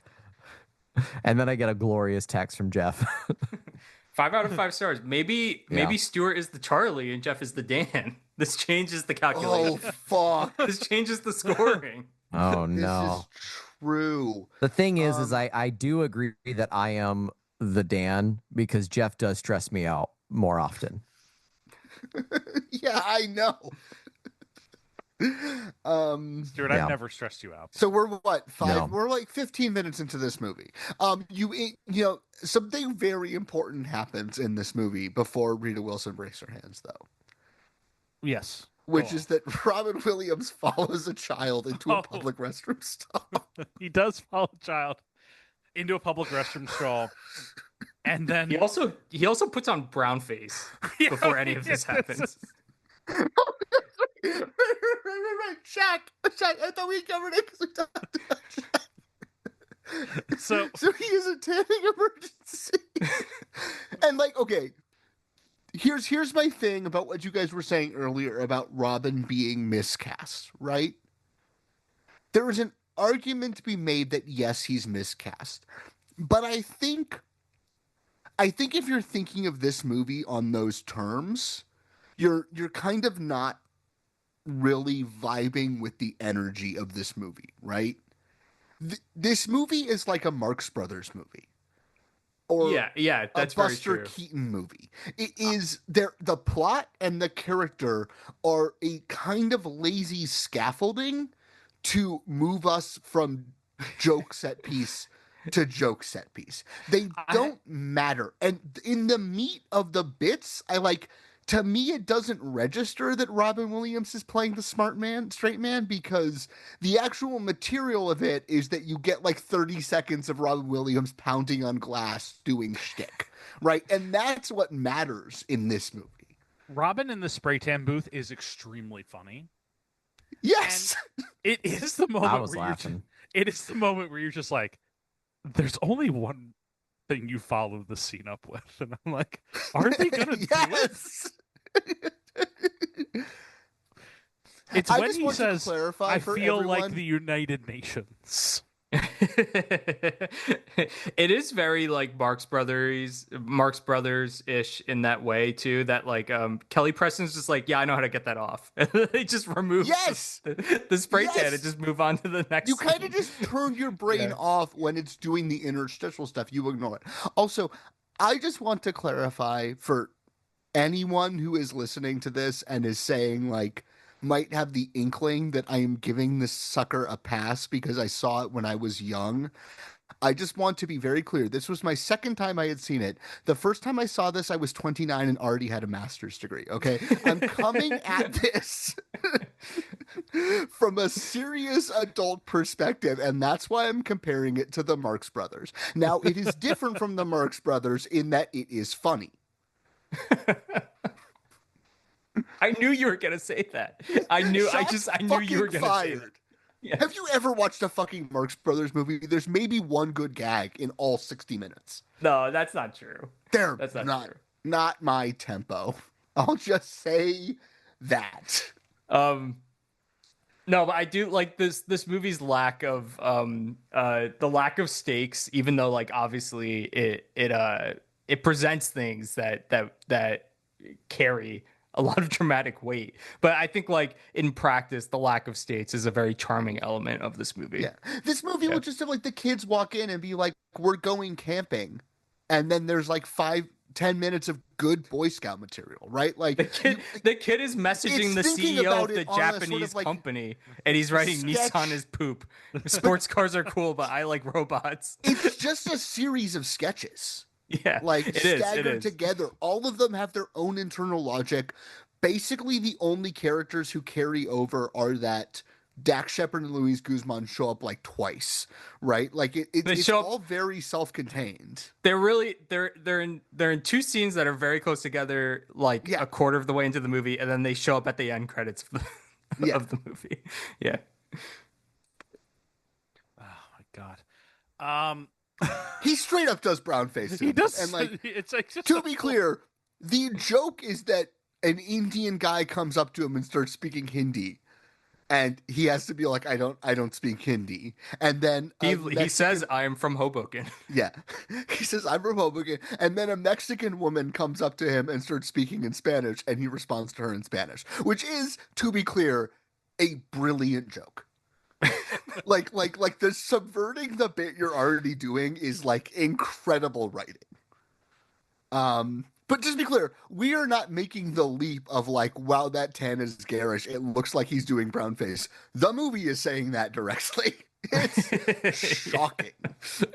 Which brings me to problem number 3 with this movie. It's not racist. It does think that, and it's not alone in doing this, right? It does think that there are few things funnier than a Japanese person saying anything. Which is a very of the era comedic sensibility that is just kind of a groaner, right? This movie has the same comedic sensibility as all of the comedy interstitials in the Transformers movies. Yeah, it is the exact same energy. Good, like in Transformers, but also yikes. Like in Transformers 1, when they're like getting attacked by the Scorpion Transformer in the Middle East, and Josh Duhamel and Tyrese Gibson have to call the Pentagon. And it's like 4 minutes of intercutting between explosions and this like Middle Eastern like telephone operator just trying to get Tyrese Gibson's like credit card number. And that is the entire comedic structure of this movie, is that sequence. Except instead of Michael Bay explosions, you have Travolta mugging in ways unseen since. But this is my other thing. I think this movie is a great argument for both of them as movie stars, because they are just asked to do their thing, right? Even if like Williams has been slotted into the opposite character that he would normally play, in practice he is still being asked to just do the Williams thing, right? Yeah, I didn't necessarily mean that he was miscast. I just think every once in a while when he slips into the normal Williams thing, it just like. But he's mostly feels like you're doing getting the normal Williams thing. It feels like you're getting hit by lightning when it happens every once in a while for like 30 seconds at a time. But I feel like it's that's like mostly what he's doing in the actual comedic sections. Yeah, but I don't know. Yeah. I had certain feelings like every once in a while when you're watching like Eternal Sunshine of the Spotless Mind and Jim Carrey will like drop into normal the mask Jim Carrey. And Carrey does that all the time. Or what you're talking about is Dead Poet Society, where there's the bit in Dead Poet Society where Williams starts doing a Williams stand-up routine. Yeah. Like where he starts doing the John Wayne impression, and you're like, this is already the worst movie ever made, and it's somehow getting worse. So, Dead Poet Society, a movie about how the best way to rebel against the strictures of conformity is to rape a woman. And kill yourself. And it's just stunning how many movies Peter Weir made about all male environments that none of them have an inch of homoerotic tension combined. Just staggering. Okay. I was just gonna say though, this is like a great. Would any of you guys think that Travolta or Williams are trying particularly hard in this movie? No, here's the thing. Not. Here's and yet it the works. Thing about the Travolta performance in this movie is this is maybe the only and Stuart, you can probably back me up on this, of Travolta's entire career. This might be the only movie where he's really functionally playing himself that we've covered. Like, this is just the Travolta from the talk shows and from the Cannes red carpet appearing in a movie. And I think it gets such a noxious reception that he never does it again after having never really done it before. And I think that's really magic because he's just kind of playing the big lout that he is. And it's triumphant in this movie in a way. Yeah, I would agree pretty much with all that. Like in his sequences where he's just like riffing at running around being crazy. Like, it feels like he's the same guy who was just with the beret on the red carpet, being like, I'm a director, so I wear a beret now. No, he said something. What was it that he said recently that like someone specific put him onto the beret, and now he owns like 16 of them or something like that. He owns a bunch of berets, and he said it was. Well, he said it was basically because I am a director, and a director I once worked with. He says, I looked up all the old school directors, and they all wore berets, so I bought 12 berets. That's so funny. Bro Googled first director. of all, just Bergman, right? Like, really? Yeah, I'm like, just who else was Bergman? wearing berets? Secondly, if I had a second One Wish Willow from Obsession that I could use, my wish would be for John Travolta to never be normal. Well, that was Stuart's wish. So and remember, you can't do two wishes. I said hypothetically. I just want him to keep being insane forever. But it's just nice to see that insanity on screen in a real way. Because you look at any of his other insane movies, and he's just like, okay, there's a gun. There's a Vanity Fair article from 2017 about how all directors wear berets. So I wonder if he just found that article and was like, "Oh yes, you have to dress the part to be the part." That's just fantastic. The examples they're using is Francis Ford Coppola, Steven Spielberg, Darren Aronofsky, and Spike Lee. Spike Lee, okay, Spike Lee is more than a beret. A Spielberg? I'm looking up. He's wearing one in this photo. Now, I associate him more with scarves. Actually, I associate all four of these people more so with Spielberg scarves is than like with a beret. newsboy cap and scarf. Yeah. Maybe he was wearing a beret because the newsboy cap was in the laundry because it's wash day. Because Spielberg is washed. We're not having this conversation. He's the mayor of Wash City. Next scene in Old Dogs. Basically, the next big thing is they go to the camp episode instructor. on this movie. Do we need to go through every scene? No. There's good bits we have to talk about. We have to be done in 69 minutes. That's why I'm jumping to the next major bit, because I do want to talk about all the shit at the camp. He does follow a child into a public restroom, though, just to clarify. He does do that. And you know what? Funny. Because you know what it doesn't do, and this is why this movie is good? No slapstick. I will say it completely changes its total register. wait. Let me. I want to recap like a little bit of my viewing experience of this because Abby did watch like I think the first 20 minutes of this movie with me when I just had it on, and at one point I was also doing laundry, so I had it paused. I had it paused on the shot of of William standing in the bathroom stall with his kid on the Abby toilet. say, "Is this world's greatest dad?" No. Abby and I had like a 5-minute conversation on if the kid was old enough for him to not be standing in the bathroom stall. And then I pressed play on the scene, and the scene ends with him being like, "So I just stand here?" And the kid's like, "No, you can stand outside." I was like, "Why did we waste so much time?" Also, we get 20 minutes in, and she just looks at me and she goes, "So Colin Farrell's gonna show up in this?" How nice is it to know that she doesn't listen to the podcast? Yeah, exactly. I think the structure of all things like this is not quite understood, perhaps. Matt Dillon. Just want to throw the name out. Cole, we should do Matt Dillon. You skipped something so fucking important. You just said we don't have to go through the plot. But if we're going to, we just need to once again address that Maria Bamford plays Robin Williams' drunk neighbor who helps man the anti-child alarm at his building that doesn't allow children. Is that not Amy Sedaris? It is Amy Sedaris. I think it's Amy Fuck, you're right. Sedaris. It's Amy Sedaris. I knew that in my brain said Maria Bamford. They're interchangeable. Wow. A building that doesn't allow children is some great screenwriter cocaine brain, right? Like, how do you fucking solve this? How do you get the two guys having to live together? The building just doesn't allow children. The building has an anti-child alarm that Amy Sedaris activates.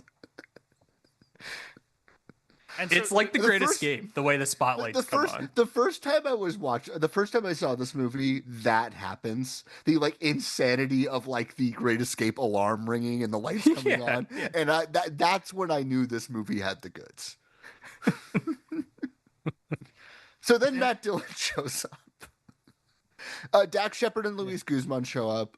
Brief sidebar: Luis Guzman, the best. Yeah, he's great in general. Like all-time number one on character actor Mount Rushmore.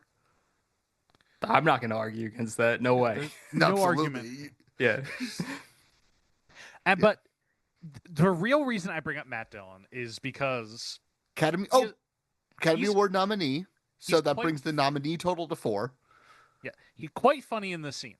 However, I think he's getting blown off the screen by cutaways to a certain Mr. Justin Long, who is just unfortunately. I'm gonna say something that might be controversial. Yes, Justin Long. When's he bad?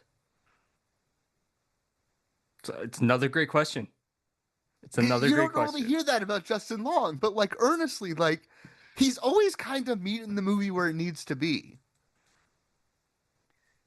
He's good enough in Barbarian that Connor, close your ears. I'm going to say something bad about your favorite director. Oh, what? What are you doing? He's good enough in Barbarian that it disguises how like calamitous of a structural decision it is to cut to that character at that point. Like that movie like shoots all its momentum in the head and like can never really recover, and no one cares because he's so fucking funny. He's incredible. Just every time. To be clear, I also like Zach Kreger.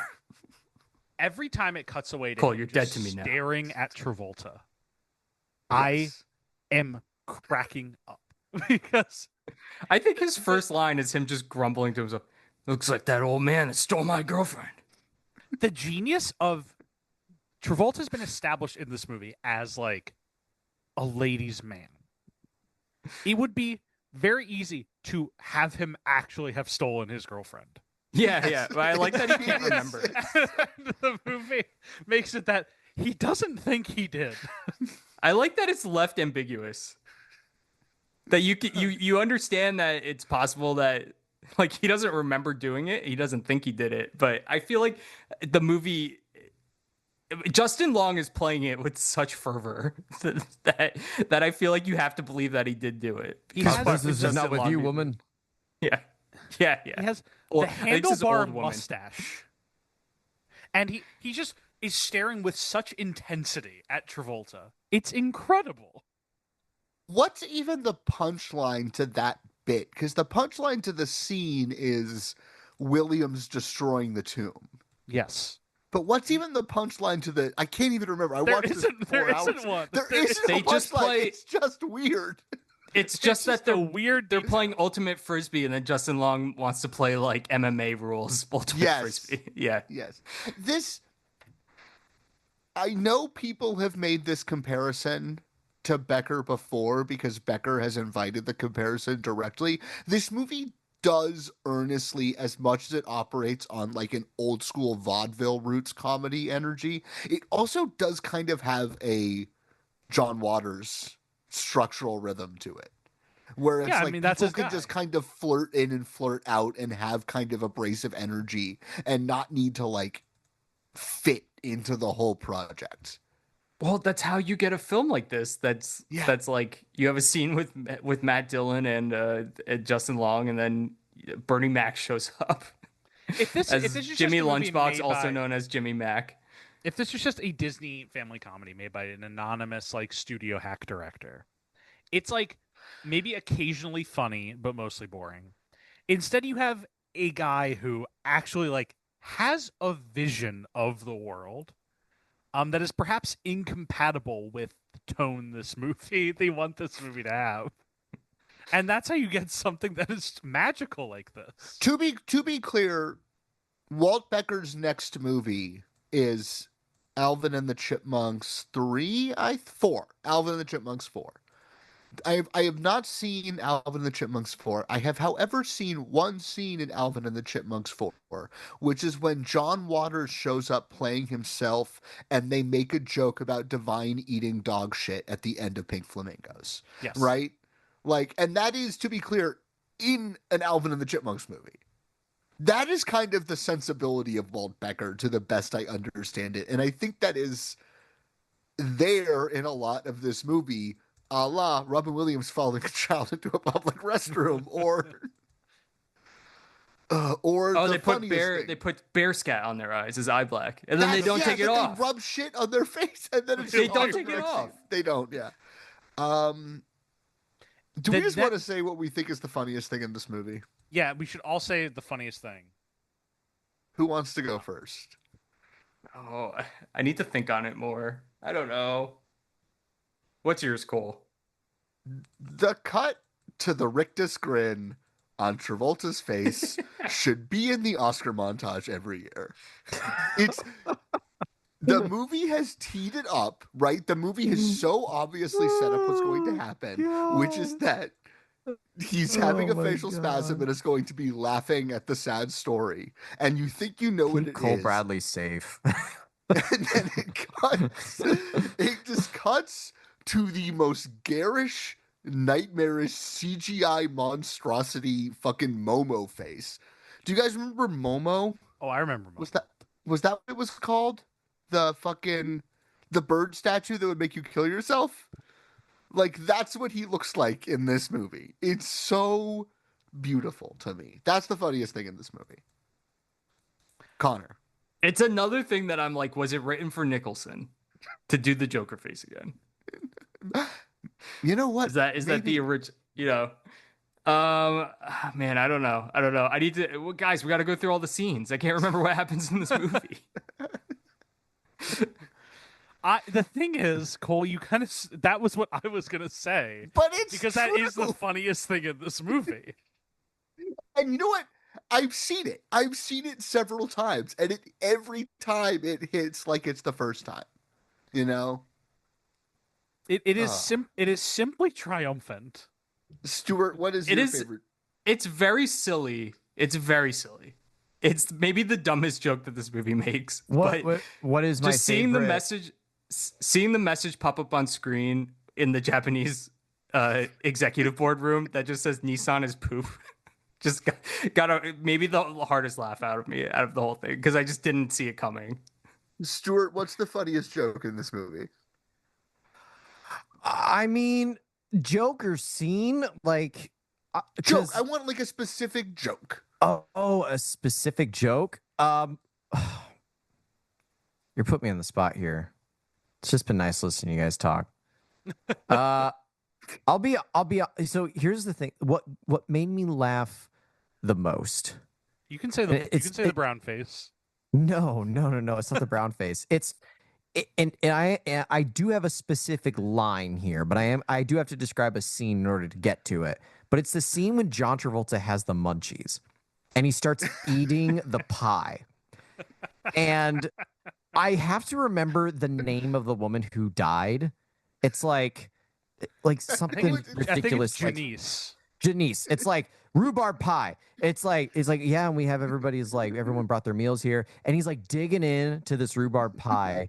And I don't know who the actress is, but she's like, and Academy Award nominee Anne Margaret. Thank you. She's just like, huge movie star Anne Margaret. And he's like, where is she? I want to give her a hug. She's dead. My condolences. And I fucking lost it. When Travolta says with a mouthful of rhubarb pie, my condolences, I am like crying. There's like, what? It's then that he face plants right into the pie, right? Which is such a good physical gag that him returning to eating it is just a full, like slamming his head. He just shoves his entire face into it. It's really which goes so far beyond the premise of the pill makes you hungry. I have this feeling a few times a year, and I feel like I'm having this a few times, like at a slightly higher clip. But Jeff, I think I said this to you after we saw Fackham Hall. Yes. 6 months ago. Like, if I do have some like nostalgia brain activating that gets me to appreciate this movie, it is just a rarity now that you see movies that have jokes. It's just so nice to watch a movie that is just a joke delivery device. They stopped making those. It's pleasant. Like, it's maybe why I'm nicer to fucking Stop That Train than everyone else seems to be. Where I watch Stop That Train and I'm like, there are jokes. There's quite a few jokes. I like it when there are jokes. That is like what this movie has that is perhaps especially making my reading of it a little kinder than it was 4 years ago. It's just that, like, it feels nice to laugh at him. Yeah. Seth Green gets raped by a monkey in a children's movie. Like, dude, thumbs up, dude. Two thumbs up. And on top of that, it's got weird jokes. I love it. We should talk about the Bernie Mac sequence. I wept. Final I laughed film until I performance. cried. Bernie Mac, a real when was he ever bad? Bernie Mac. Have you guys ever seen Original Kings of Comedy, the Spike Lee documentary? That's him. It's Steve Harvey, it's Cedric the Entertainer, and it's a fourth guy on a stand-up tour together. Fourth guy. That's so tough. It's DL. He's not. Yeah, like no disrespect, but he's not on the level fame-wise of the other three. This picture of the four of them on the cover is literally that joke from Popstar where it's like Tim Meadows in the Tony van. Yeah. And they removed and I him like DL Hewley, but he like comes over. Steve Harvey's bit in that movie is mostly about how like violently he's going to beat his son if his son turns out gay, right? Like it's rough, and you know what? Pretty funny. Just because the rhythm of how he says things is funny. He's funny. It sucks that he died. You mean Bernie Mac? Yeah. You said Steve Harvey. I meant Bernie Mac. Sorry. My brain is fried. It's Whoa. I just didn't know if you meant Steve Harvey. No, I meant Bernie Mac. We were talking about Bernie Mac. You know what it was? We got Bernie Mac on the board. It was That's literally definitely Steve that Harvey. I had tabbed over to Steve Harvey's Wikipedia page as I was Jimmy saying Mac. that. Yeah, Bernie Mac is also Steve Harvey is doing bad shit because Steve Harvey is not funny like ever. I'm just gonna put that out there. Steve Harvey's a little funny when he hits this face where he's just like, Yeah, I know the face. Yeah, It's when he's just all like- he has is the face. Um, um, can I But- read a quote from the Wikipedia article about this documentary? you may. Bernie Mac tells of a run he had with his 2-year-old niece and his effeminate 6-year-old nephew, who he refers repeatedly to as the faggot. Mac's routine about his sister's kids later became the basis of his Fox Network family comedy, The Bernie Mac Show. Early 2000s were crazy. You could just do Whoa. shit. Still, But- he's really fucking funny in that movie. When it cuts to the puppet show, which has a accomplished cast of puppeteers performing in it, It's including all Sesame pros, right? yeah, it's Matt Vogel, who's the current Kermit the Frog, My enemy, and the current to be Big Bird. clear. Yeah, the new Kermit. Connor, is Connor has heard me talk about this before, but there's only one person in this world I hate more than Matt Vogel, Would you and like that to is share? Walter. Well, it is okay. Here's the thing: why is Walter not in the new Muppet? I can't. He should be there. You Anyway, can't. He's Yes, in you can. jail he's a- for what he did. Cole really fucking hates Walter. Walter is a good guy. Walter is the fucking dirt worst. Wait, Stuart, can do you- I call out a funny Stuart, joke do you know before who we we're move too talking far about on? here? Nope. Can I call out Not a funny joke damn before we move too clue. far on? Stuart, I'm going to send you a picture of Walter just so that you Oh. understand who we're talking about. Walter here. is respectfully Wait, the no, steward don't of say it. Muppets. Don't say it. I'm sending you a picture of who Walter is. Stuart, be careful. So you It know might make who you we're- go blind. Okay. I see him. I see a picture of him. That's him. What about him? Looking at Walter is like looking at a Lovecraftian monster. It's like something that the eyes should not see, that the mind can't comprehend. Okay, so Stuart, the real thing about Walter is he is kind of the origin of the Lego sequel, like fan becoming a member of the group archetype. Uh-huh. Oh, Yeah. fuck. If you think about it, The Muppets is a Lego sequel. yeah, it is. It's like it's one of the first ones. It's like the thing in the Muppets where he's the biggest fan of the Muppets, and then he gets to become a Muppet at the end of the movie. It's kind of the thing that a lot of the Lego sequels start doing is like The Force Awakens is an example. Like Rey is a fan of Luke Skywalker and Han Solo, and then she gets to travel with them.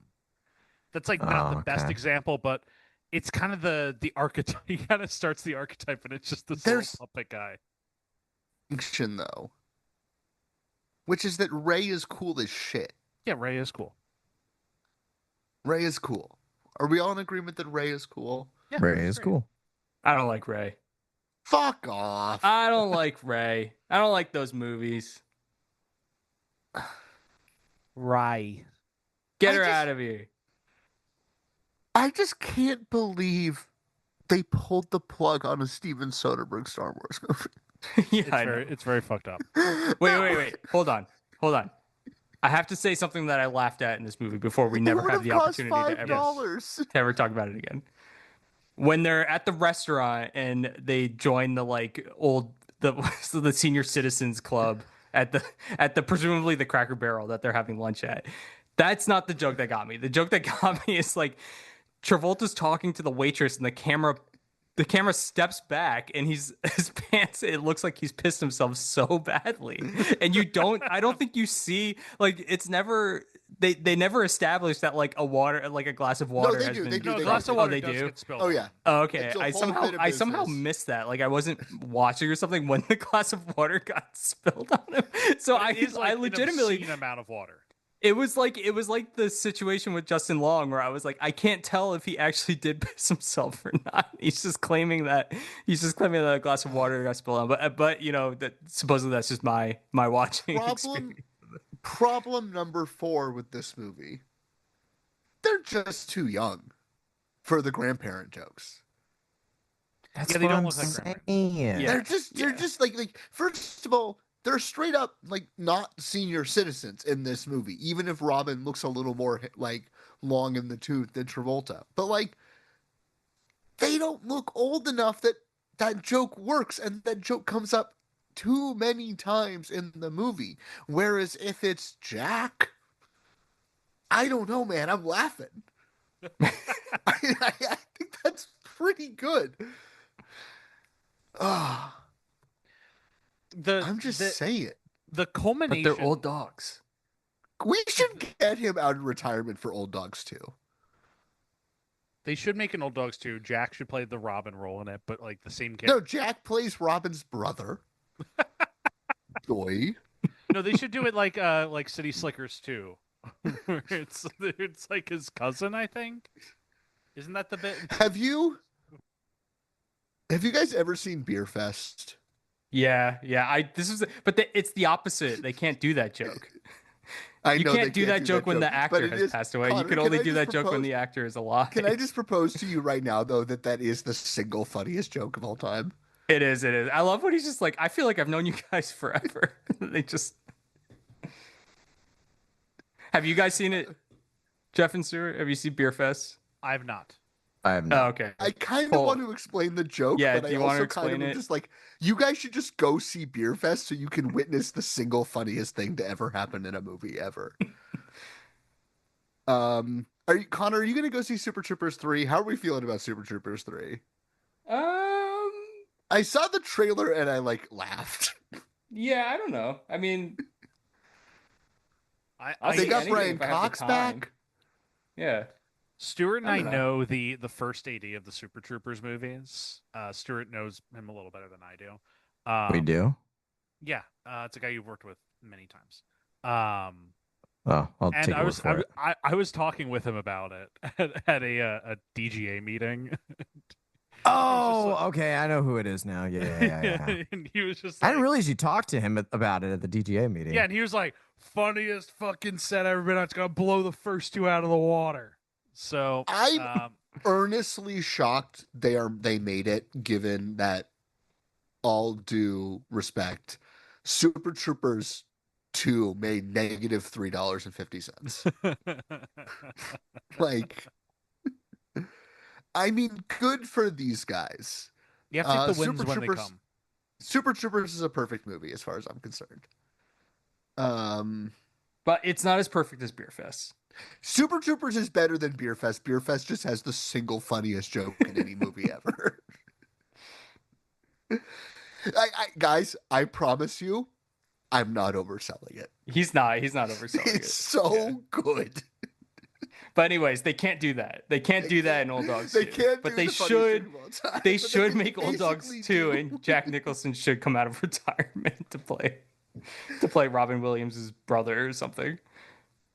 Ugh. Hey, Stuart, What they Okay, should do? so Who's like the oldest? Who is the like oldest working actor right now? God, that's a good question. They Plumber should died, whoever right? that I feel whoever like it's that changing a person lot, is. right? Whoever Christopher- that person is, they should get that person in Old Christopher Dogs 2 and Plummer make them died. Dan's dad. It should be Dan's dad. Oldest Is Dick working- Van Dyke still appearing on stuff? Didn't he die? No, he didn't die. No, He they was- should get Dick Van Dyke in Old Dogs 2. They thought he as was Dan's gonna Betty dad. White it. I'm looking it up. Hey, David Even- Attenborough could act in something.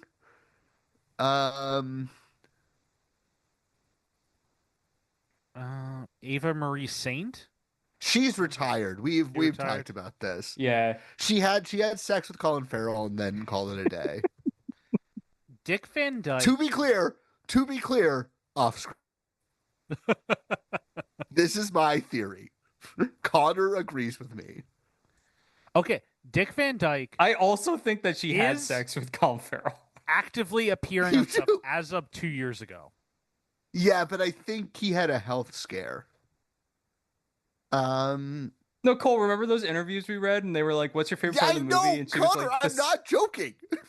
We both Yeah. think they had sex. Well, he it is my- obviously he had sex with Elizabeth Taylor when she was like, Well, we know that. yeah. That's not a secret. That. To be clear, listeners, Colin Farrell and Elizabeth Taylor briefly dated, and both have been very vocal about the fact that they both thought the other one was the one who got away. You're laughing about a true romance that really happened and is very beautiful. He read a eulogy at her funeral. It was my firm belief that they could have gotten Dick Van Dyke and EGOT very easily. There's still time. It was a fucking layup to give him the fucking plumber, what was that dog shit Mike Mills movie the plumber was in? What was it called? Beginners. You could have written a Beginners for Van Dyke like nobody's business. Well, let's get to work. No, I think the time get to has work. passed, my friend. Let's get to work. He's still kicking. What if they remake Akira Okay, again the now, last starring Connor, Dick Van Dyke? Jeff, the last thing he actually did was The Middle. Even 10 Days years of Our ago. Lives. Oh, he did do Days of Our Lives. Days of Our Lives 2 years ago. Oh my god, I gotta find out on Days of Our Lives he was. Like, what if he zoomed in? Like literally was on Zoom. I'm looking it up. Dick Van Dyke, Days of Our Lives. No, he's in it. He's in there. He's moving. He's mobile. What if they Imaginarium Dr. Parnassus Old Dogs 2 and it's just different actors stepping in every scene as Dan? You know what? It would be just as good. Oh. Dream scenario from the experts. If Travolta could work with anyone, who would you want him to work with? That's just who we put into Old Dogs 2. But don't think specifically for Old Dogs 2. Just like pie in the sky. Who do you want to see Travolta work with? Who would I ever want to see Travolta bounce off? Who's like working? Who's alive? Yeah, I feel like that's the golden thing right there. Who is alive? Well, it's not like a pure hypothetical, right? Like I'm like specifically like we could make this happen. Okay, can I straight up tell you who I would actually like to see him bounce off? I would like to see Travolta and Harrison Ford together at the current stage. Actually, Like, I would like Travolta to just be weird and zany and just.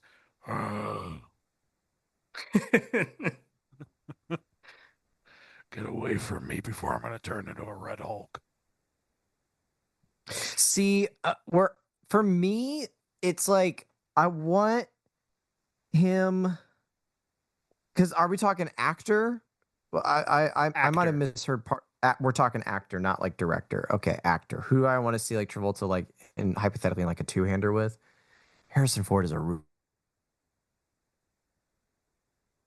I haven't seen that new Captain America film, but if they announced that it was John Travolta as the Red Hulk and not Harrison Ford, I would have gone to the movie theater and seen that movie.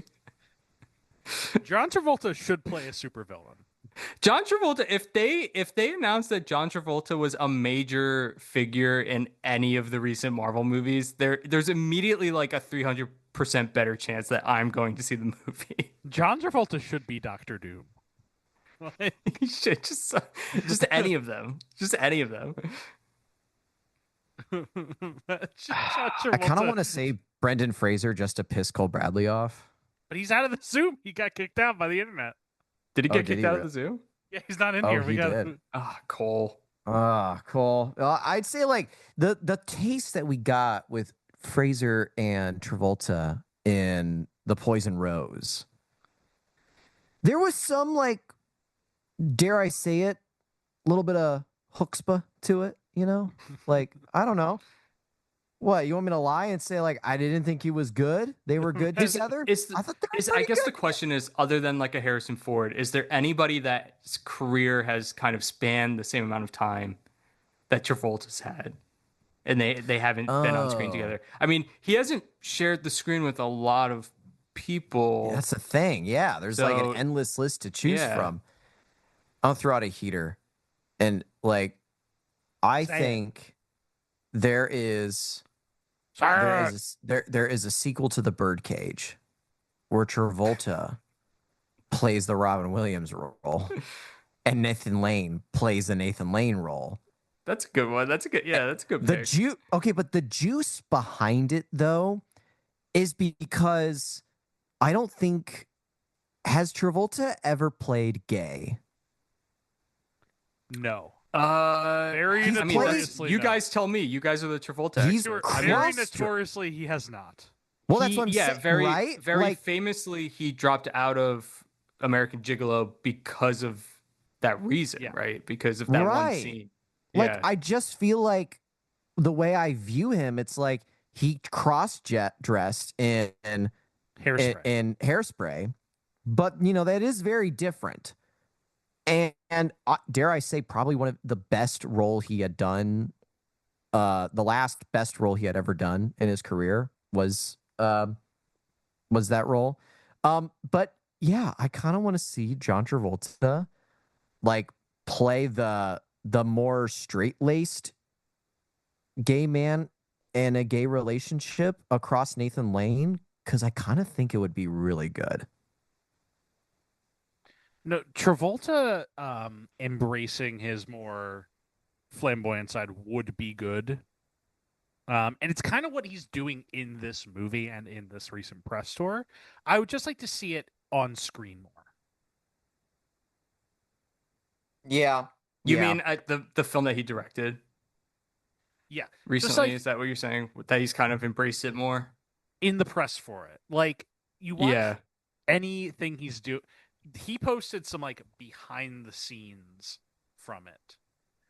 And the thing I said to Stuart on that episode when we covered that was basically like, it feels like John Travolta's whole thing is just like, well, I just like planes.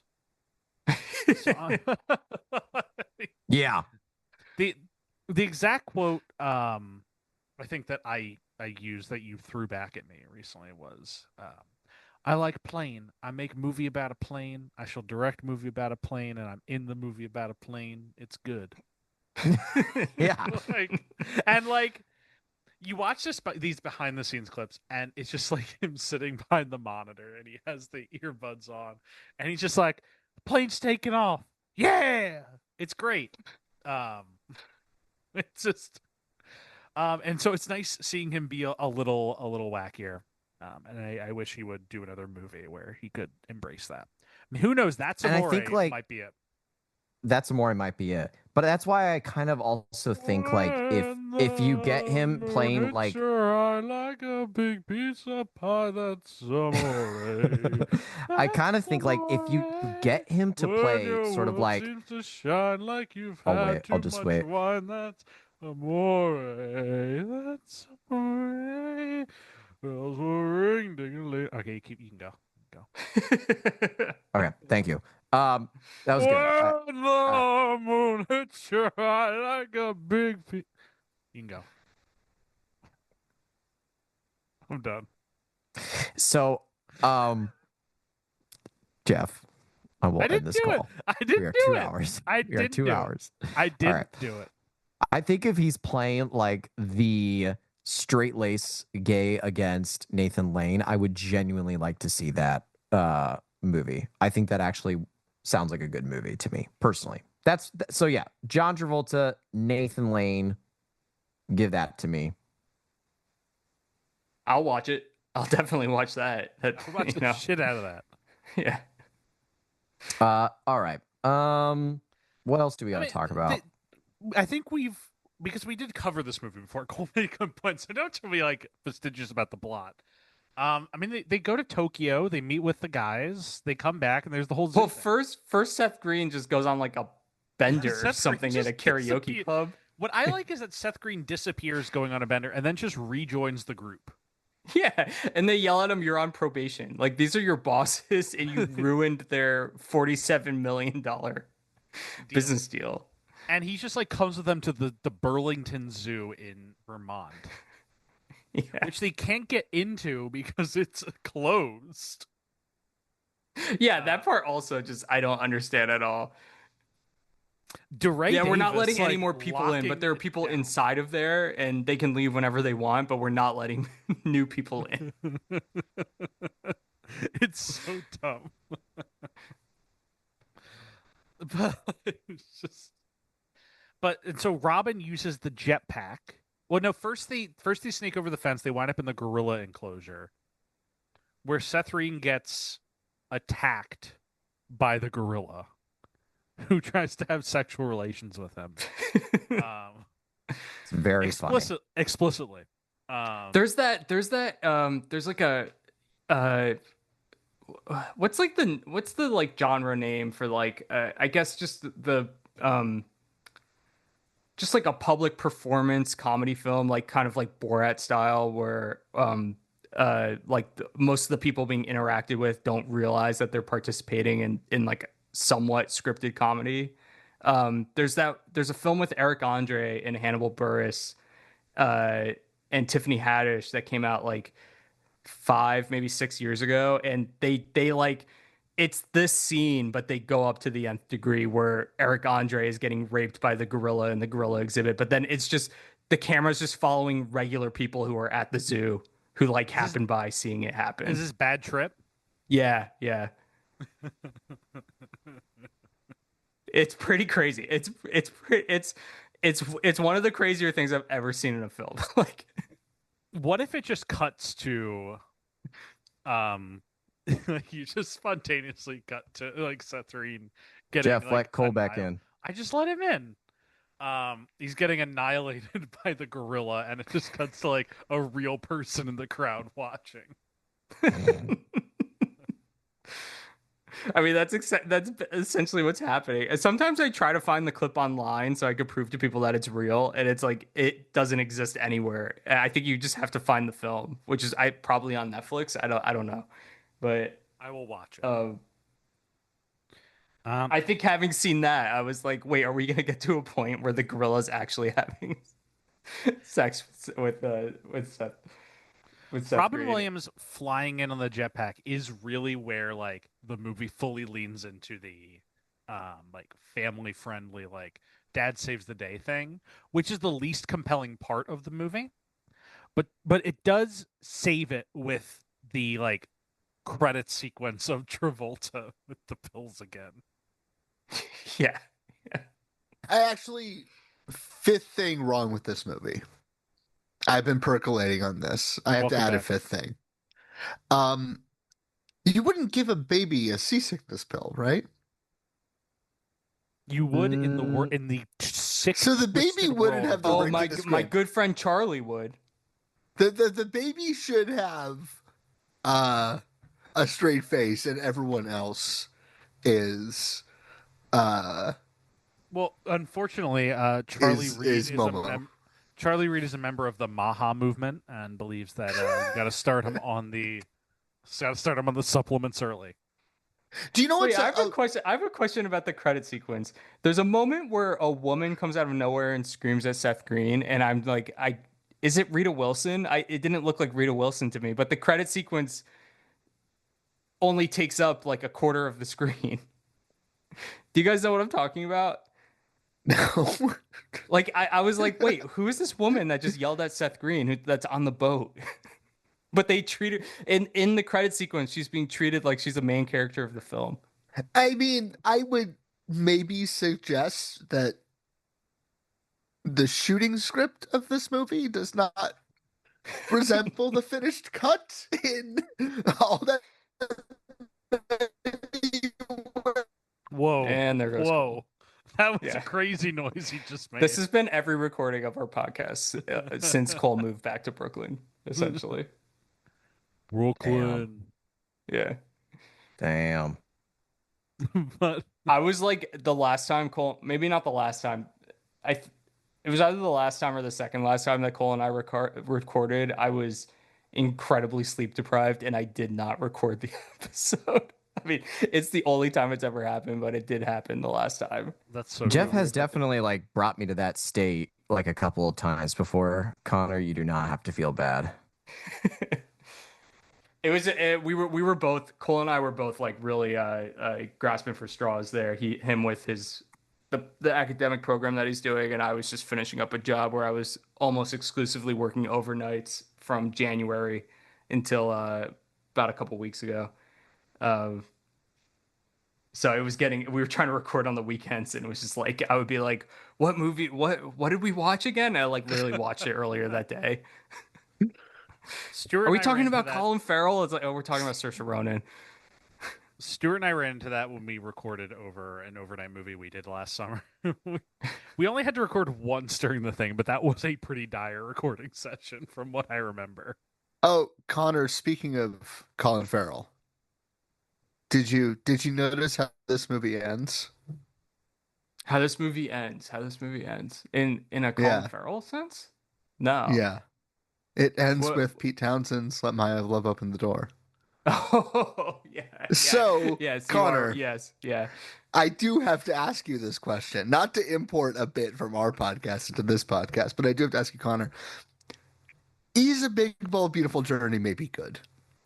Is a big, bold, beautiful. Do we journey, want to maybe. do a second episode on it? Like, It's better. It's probably better than the way we reacted when we recorded the episode. what if it's good though? I keep Is Robbie thinking still it's playing good. whatever the 2025 version of the Manic Pixie Dream Girl is? Yes. Yes. And I don't think that's just never going to sit well when the entire film is predicated on that. Oh. Did you guys you see A aware Big, this Bold, Beautiful Journey? No, I did not. This is the No. third But she does movie we've get talked tucked in about by that her ends with a mom, and song. Colin Farrell does give him his younger What kid self other a movies thumbs up. end with "My Love Opened the Door"? Look It who's- happens in A Big, Bold, Beautiful Journey, and I'm like, fuck you, because that movie is about love opening doors. It is what ends. Look who's talking, Okay. and it also ends. What is it called? I'm forgetting the name. Mr. Deeds. Who's in Mr. Deeds? Winona Ryder.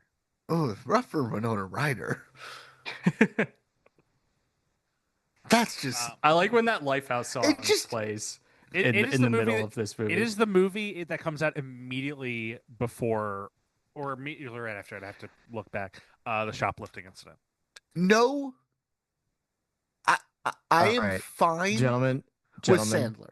I am fine with Sandler, right? gentlemen, With the exception I'm of going to 50 cut in First here. Dates. We have to wrap this up very soon. We have 30 more minutes. With the exception of 50 First Dates, there is nothing worse than being the love interest in a Sandler movie. It's just bad vibes. Even when he walks Nothing out in worse. the baggy sweats, and then it's like the most beautiful woman ever. You're at a bad point in your career if you're the love interest in a Sandler movie. Except for 50 First Dates, where she's also above the title and on the poster, right? That's the exception. You're just in a rough point in your career. I'm just going to put it out there. There's got to be at least one other one. It's just Am I 50 going First crazy? Dates. There has to be another one. It's never I good. should watch Hubie Halloween again. Who is? That's actually a great question. Who's the love interest, gentlemen? Do we want to guess Violet who the love Valentine. interest is? Okay, Connor, your guess. Is it the woman that's the woman from Modern Family that's also in Happy Gilmore? It is Forget her name. Julie Bowen.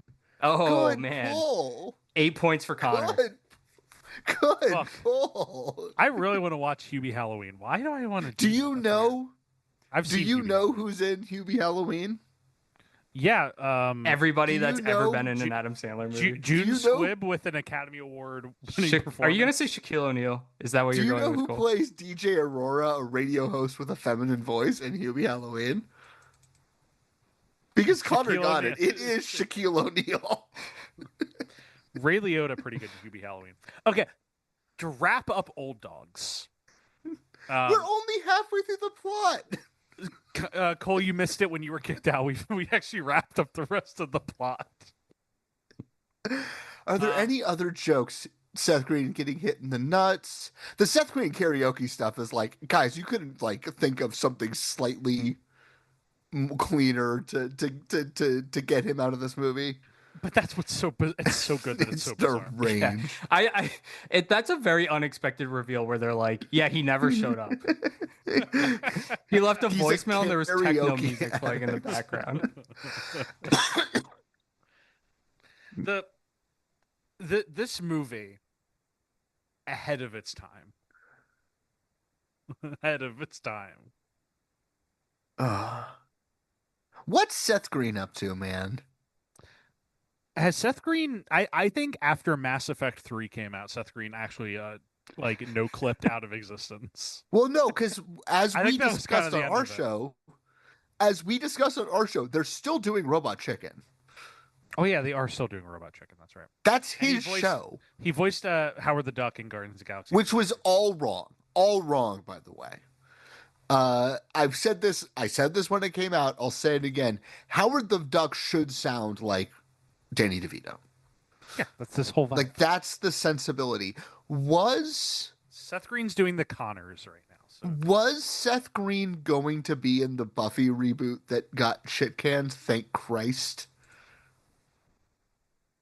Buffy reboot. Seth Green. Okay, I think would have been in it. Oh, good for I think him. it's okay. Honestly, good. I think pull. it's okay for Aniston to be the love interest and just go with it. I think it works out for I think Aniston. that's bad for Aniston.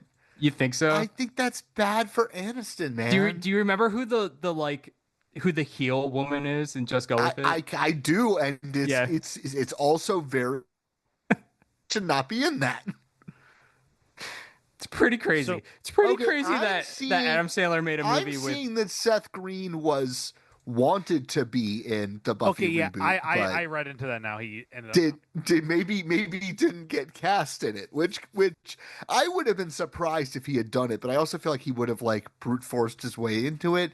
But I feel like Buffy people don't like Oz, even though Oz is cool. Did any of you guys ever watch Buffy? No. No. This is the point where I'm just trying to get Stuart mad. You mean Oz the prison show? No, I mean Oz, the character that Seth Green played on Buffy, Oh, I see. I don't know what the fuck you're talking about. the punk rock werewolf. Sure. Did you ever watch Buffy? No. It's like what Seth before- Green is famous for. It's before my time. I'm That's not watching crazy. that. You should watch Buffy, dude. It's too That shit was much. good as hell. Too many episodes. So It's clean. It's like 140. It's 130. I'm gonna guess as this is loading. It's a clean 144 episodes. Oh yeah. to wrap up like our interest in this movie, which is Yes. the Robin context. So we mostly talked about John just because he's like our guy and he's the more exciting role in this movie. But in regards to the Robin of it all, looking at where we're going next, he does, after this movie, have a heart scare and not appear on screen in a movie for 4 years. Yes. And he's never again in something like this, in this role. And so just like looking back at it, this really does, for all that we do all like this movie, feel truly like the end of an era and kind of a sad end to it with how this movie gets received. To one of like the defining comedic actors of his time. Yeah. I mean, and also like, I mean, you guys may have talked about this when you did Good Will Hunting. It is just so strange that he never got an Oscar nomination after Good Will Hunting. He just made all Right. the wrong choices. He got Yeah. that fucking he got all those nominations for 1 Hour Photo, dude. I think it could have happened for 1 Hour Photo. It could have. He just had headwinds against him. He's really good in 1 Hour Photo. He's very like I think it's also like Robin's like personal life is also kind of falling apart at this point. And so I just don't know if he has like the strength in him to like keep on going. Truly. I think like after his like second divorce and pretty much like seventh lead role flop. I just think I think Robin's just kind of like, okay, this is who I am now. That's why we labeled this era like the legend era, because it's like he kind of just like accepts his spot, which is sad because I agree with everything everybody's saying. It's like, a few more years, who knows what would have happened. Robin is better in 1 Hour Photo than 4 of the 5 Best Actor nominees that year. And I say that not having seen one of those 4. I just know it in my heart that he's better than Nicholson is in About Schmidt.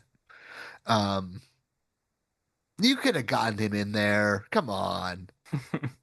He's so good in 1 Hour Photo. Is that his best performance? But can you remind me, 1 Hour Photo wasn't reviewed incredibly well as a film outside of his performance. It got like pretty solid reviews, but it wasn't like rapturous. It wasn't. Yeah, I think that was my memory of it. Is that it was reviewed as like a more intellectual programmer, but not necessarily like a film warranting, like hardware and appraise. But he got some nominations for it. Yeah.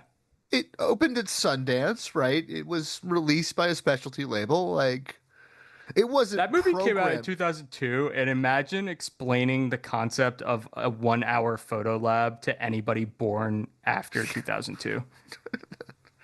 Oh.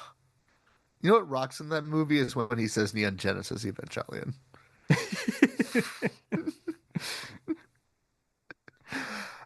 Is that his best performance, as you two are the experts? I think we're Who? at the point in his career where you two can say what his best performance is. I don't think something's waiting in the pipeline that you haven't seen yet. What if I really just like all in on like the angriest man in Brooklyn? I knew you were fucking gonna say The Angriest Man in Brooklyn. No, Robin. The Fisher King. Okay. He's better than Bridges and the Fisher King. Is Jacob the Liar bad?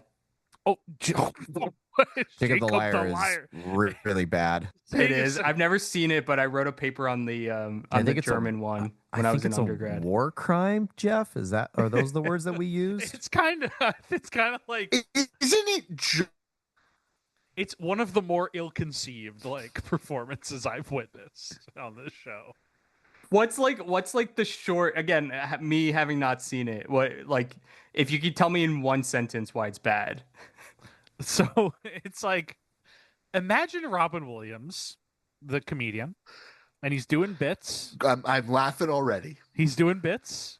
Okay. Oh, baby. Rubbing my hands together. And he's playing a traditionalist Jew. Okay, I like it. There's a lot of room for some good Borscht Belt. And he's like in bits. Auschwitz. Oh. Well, I knew that premise of the movie. I think I see a problem here. Is it that he's doing like the Williams thing? It's not even that he's Within the doing film? the Williams thing. It's like a weird mix of trying to be funny while also hitting the sentimental side of Robin. Within that setting, just really does not work. The German version is really quite devastating. I wouldn't I would necessarily believe it. say it's funny. I would believe it. But that movie that's a tough one. Yeah. I mean, I would agree with Stuart probably on the Fisher King being his best performance. The Birdcage, a close second. He's really good in the Birdcage. The Birdcage is just a perfect movie. Yeah, the Birdcage is incredible. The Birdcage is just the best. I think everyone's good in the Birdcage. It's What about Birdcage or best- Fisher King? What about like most platonic comedic performance? Most platonic comedic Like, performance. if you're thinking of Robin Williams as a comedic performer, what is the film It's that Aladdin. you think encapsulates that the most? Kind all the of ones is that you've seen? Aladdin. It's Aladdin. Is the thing. I don't know. Jeff's gonna disagree with me on this, but I think I laugh the most at his comedies as Mrs. Doubtfire. Mrs. Doubtfire, good as hell. But I know, Um, yeah, I think he's really funny in Mrs. Doubtfire. Stuart, I watched like he Mrs. just has the Doubtfire- best I'm aware. You watched it again recently when you went to. I watched it again recently at a family member's house, and I did find it funnier this time instead of quite as harrowing as it was. Now, I just follow-up think he's question. performing a lot more like one-line zingers in Mrs. Doubtfire. Like, again, I go back to that scene where he's like, "So what do you mean when you do voices?" And then we just see like a 5-minute montage of Robin just winging Doing it. voices. Yeah, and it's Cole- good. Cole Connor, quick little sidebar on our Mrs. Doubtfire episode. I found the movie so stressful that I didn't really laugh at it because I was just so distressed at the scheme he was attempting to pull. So I have a similar question along these lines. Yes. What's the best movie where you see his penis while under pressure plays? Happy Feet just so 2, we can- actually. The thing and is, then his follow-up. penguin is nude in Happy Feet 2 as under pressure plays. So. That's true. He is nude in The That's Fisher true. King. I will But you don't say. see his We don't penis. I said you see his penis, penis. but And does under pressure play? true. And then follow-up question to that. What's the worst movie where he plays Peter Pan? Fuck you, Stuart? Stuart, I'm curious. Just your opinion. Stuart, what do you think is the worst movie where he plays Peter Pan? I will not engage. I'm just curious, Stuart. I will not engage. It's just an opinion. I'm just curious. Look, What do you think all I the will worst- say is like as the movie ages with time, the more and more Spielberg gets asked about it in interviews, the more he seems to be warming up to it being an actually good movie. That's all I'm gonna say. Which one? So like there was like Which movie? Sorry, which movie are you talking about? you know what movie I'm Stuart, talking don't about. know, but engage, it's not- don't I'm engage. not- I'm not Don't engage. engaging Get out of there. with Get the out of So there. what Get out movie of are there. you talking about, and why did you bring it up? One of Get the hell out Spielberg's of there. best movies that he's ever directed in his career, sans Okay. Jurassic Park. Oh, you And, love Munich. Uh, Stuart likes What Munich. if this It- was about Munich? Break is bread Hook. with me. Connor, vibes on Hook. I like Hook. I do like Hook. Why is Hook, Okay, why so is Hook it's- coming up? Oh, is Hook Because your you answer asked to me. worst? Oh, so you're saying Hook is the worst movie where he plays Peter Pan, is what you're saying. I don't like it when you do this, Cole. I don't like All it. right, when you do heard this. it here first, It- folks. Stuart says I Hook's don't the like it when worst. you do this. No, Stuart like- just said- Truly, if you look at like every interview Spielberg has done for an upcoming movie, and the interviewer asks him to talk about Hook, every like single few years a new movie comes out and he gets asked about Hook, it gets like warmer and warmer and warmer.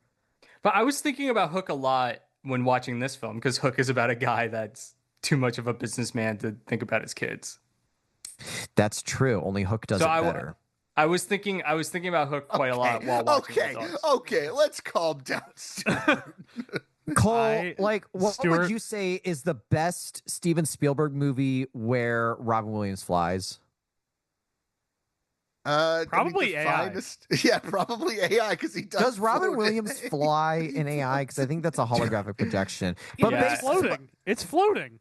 in a live action universe here, Does I he truly fly in Hook? Yeah. Have you not Really? seen the movie Hook?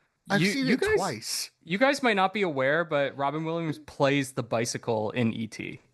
So Yes.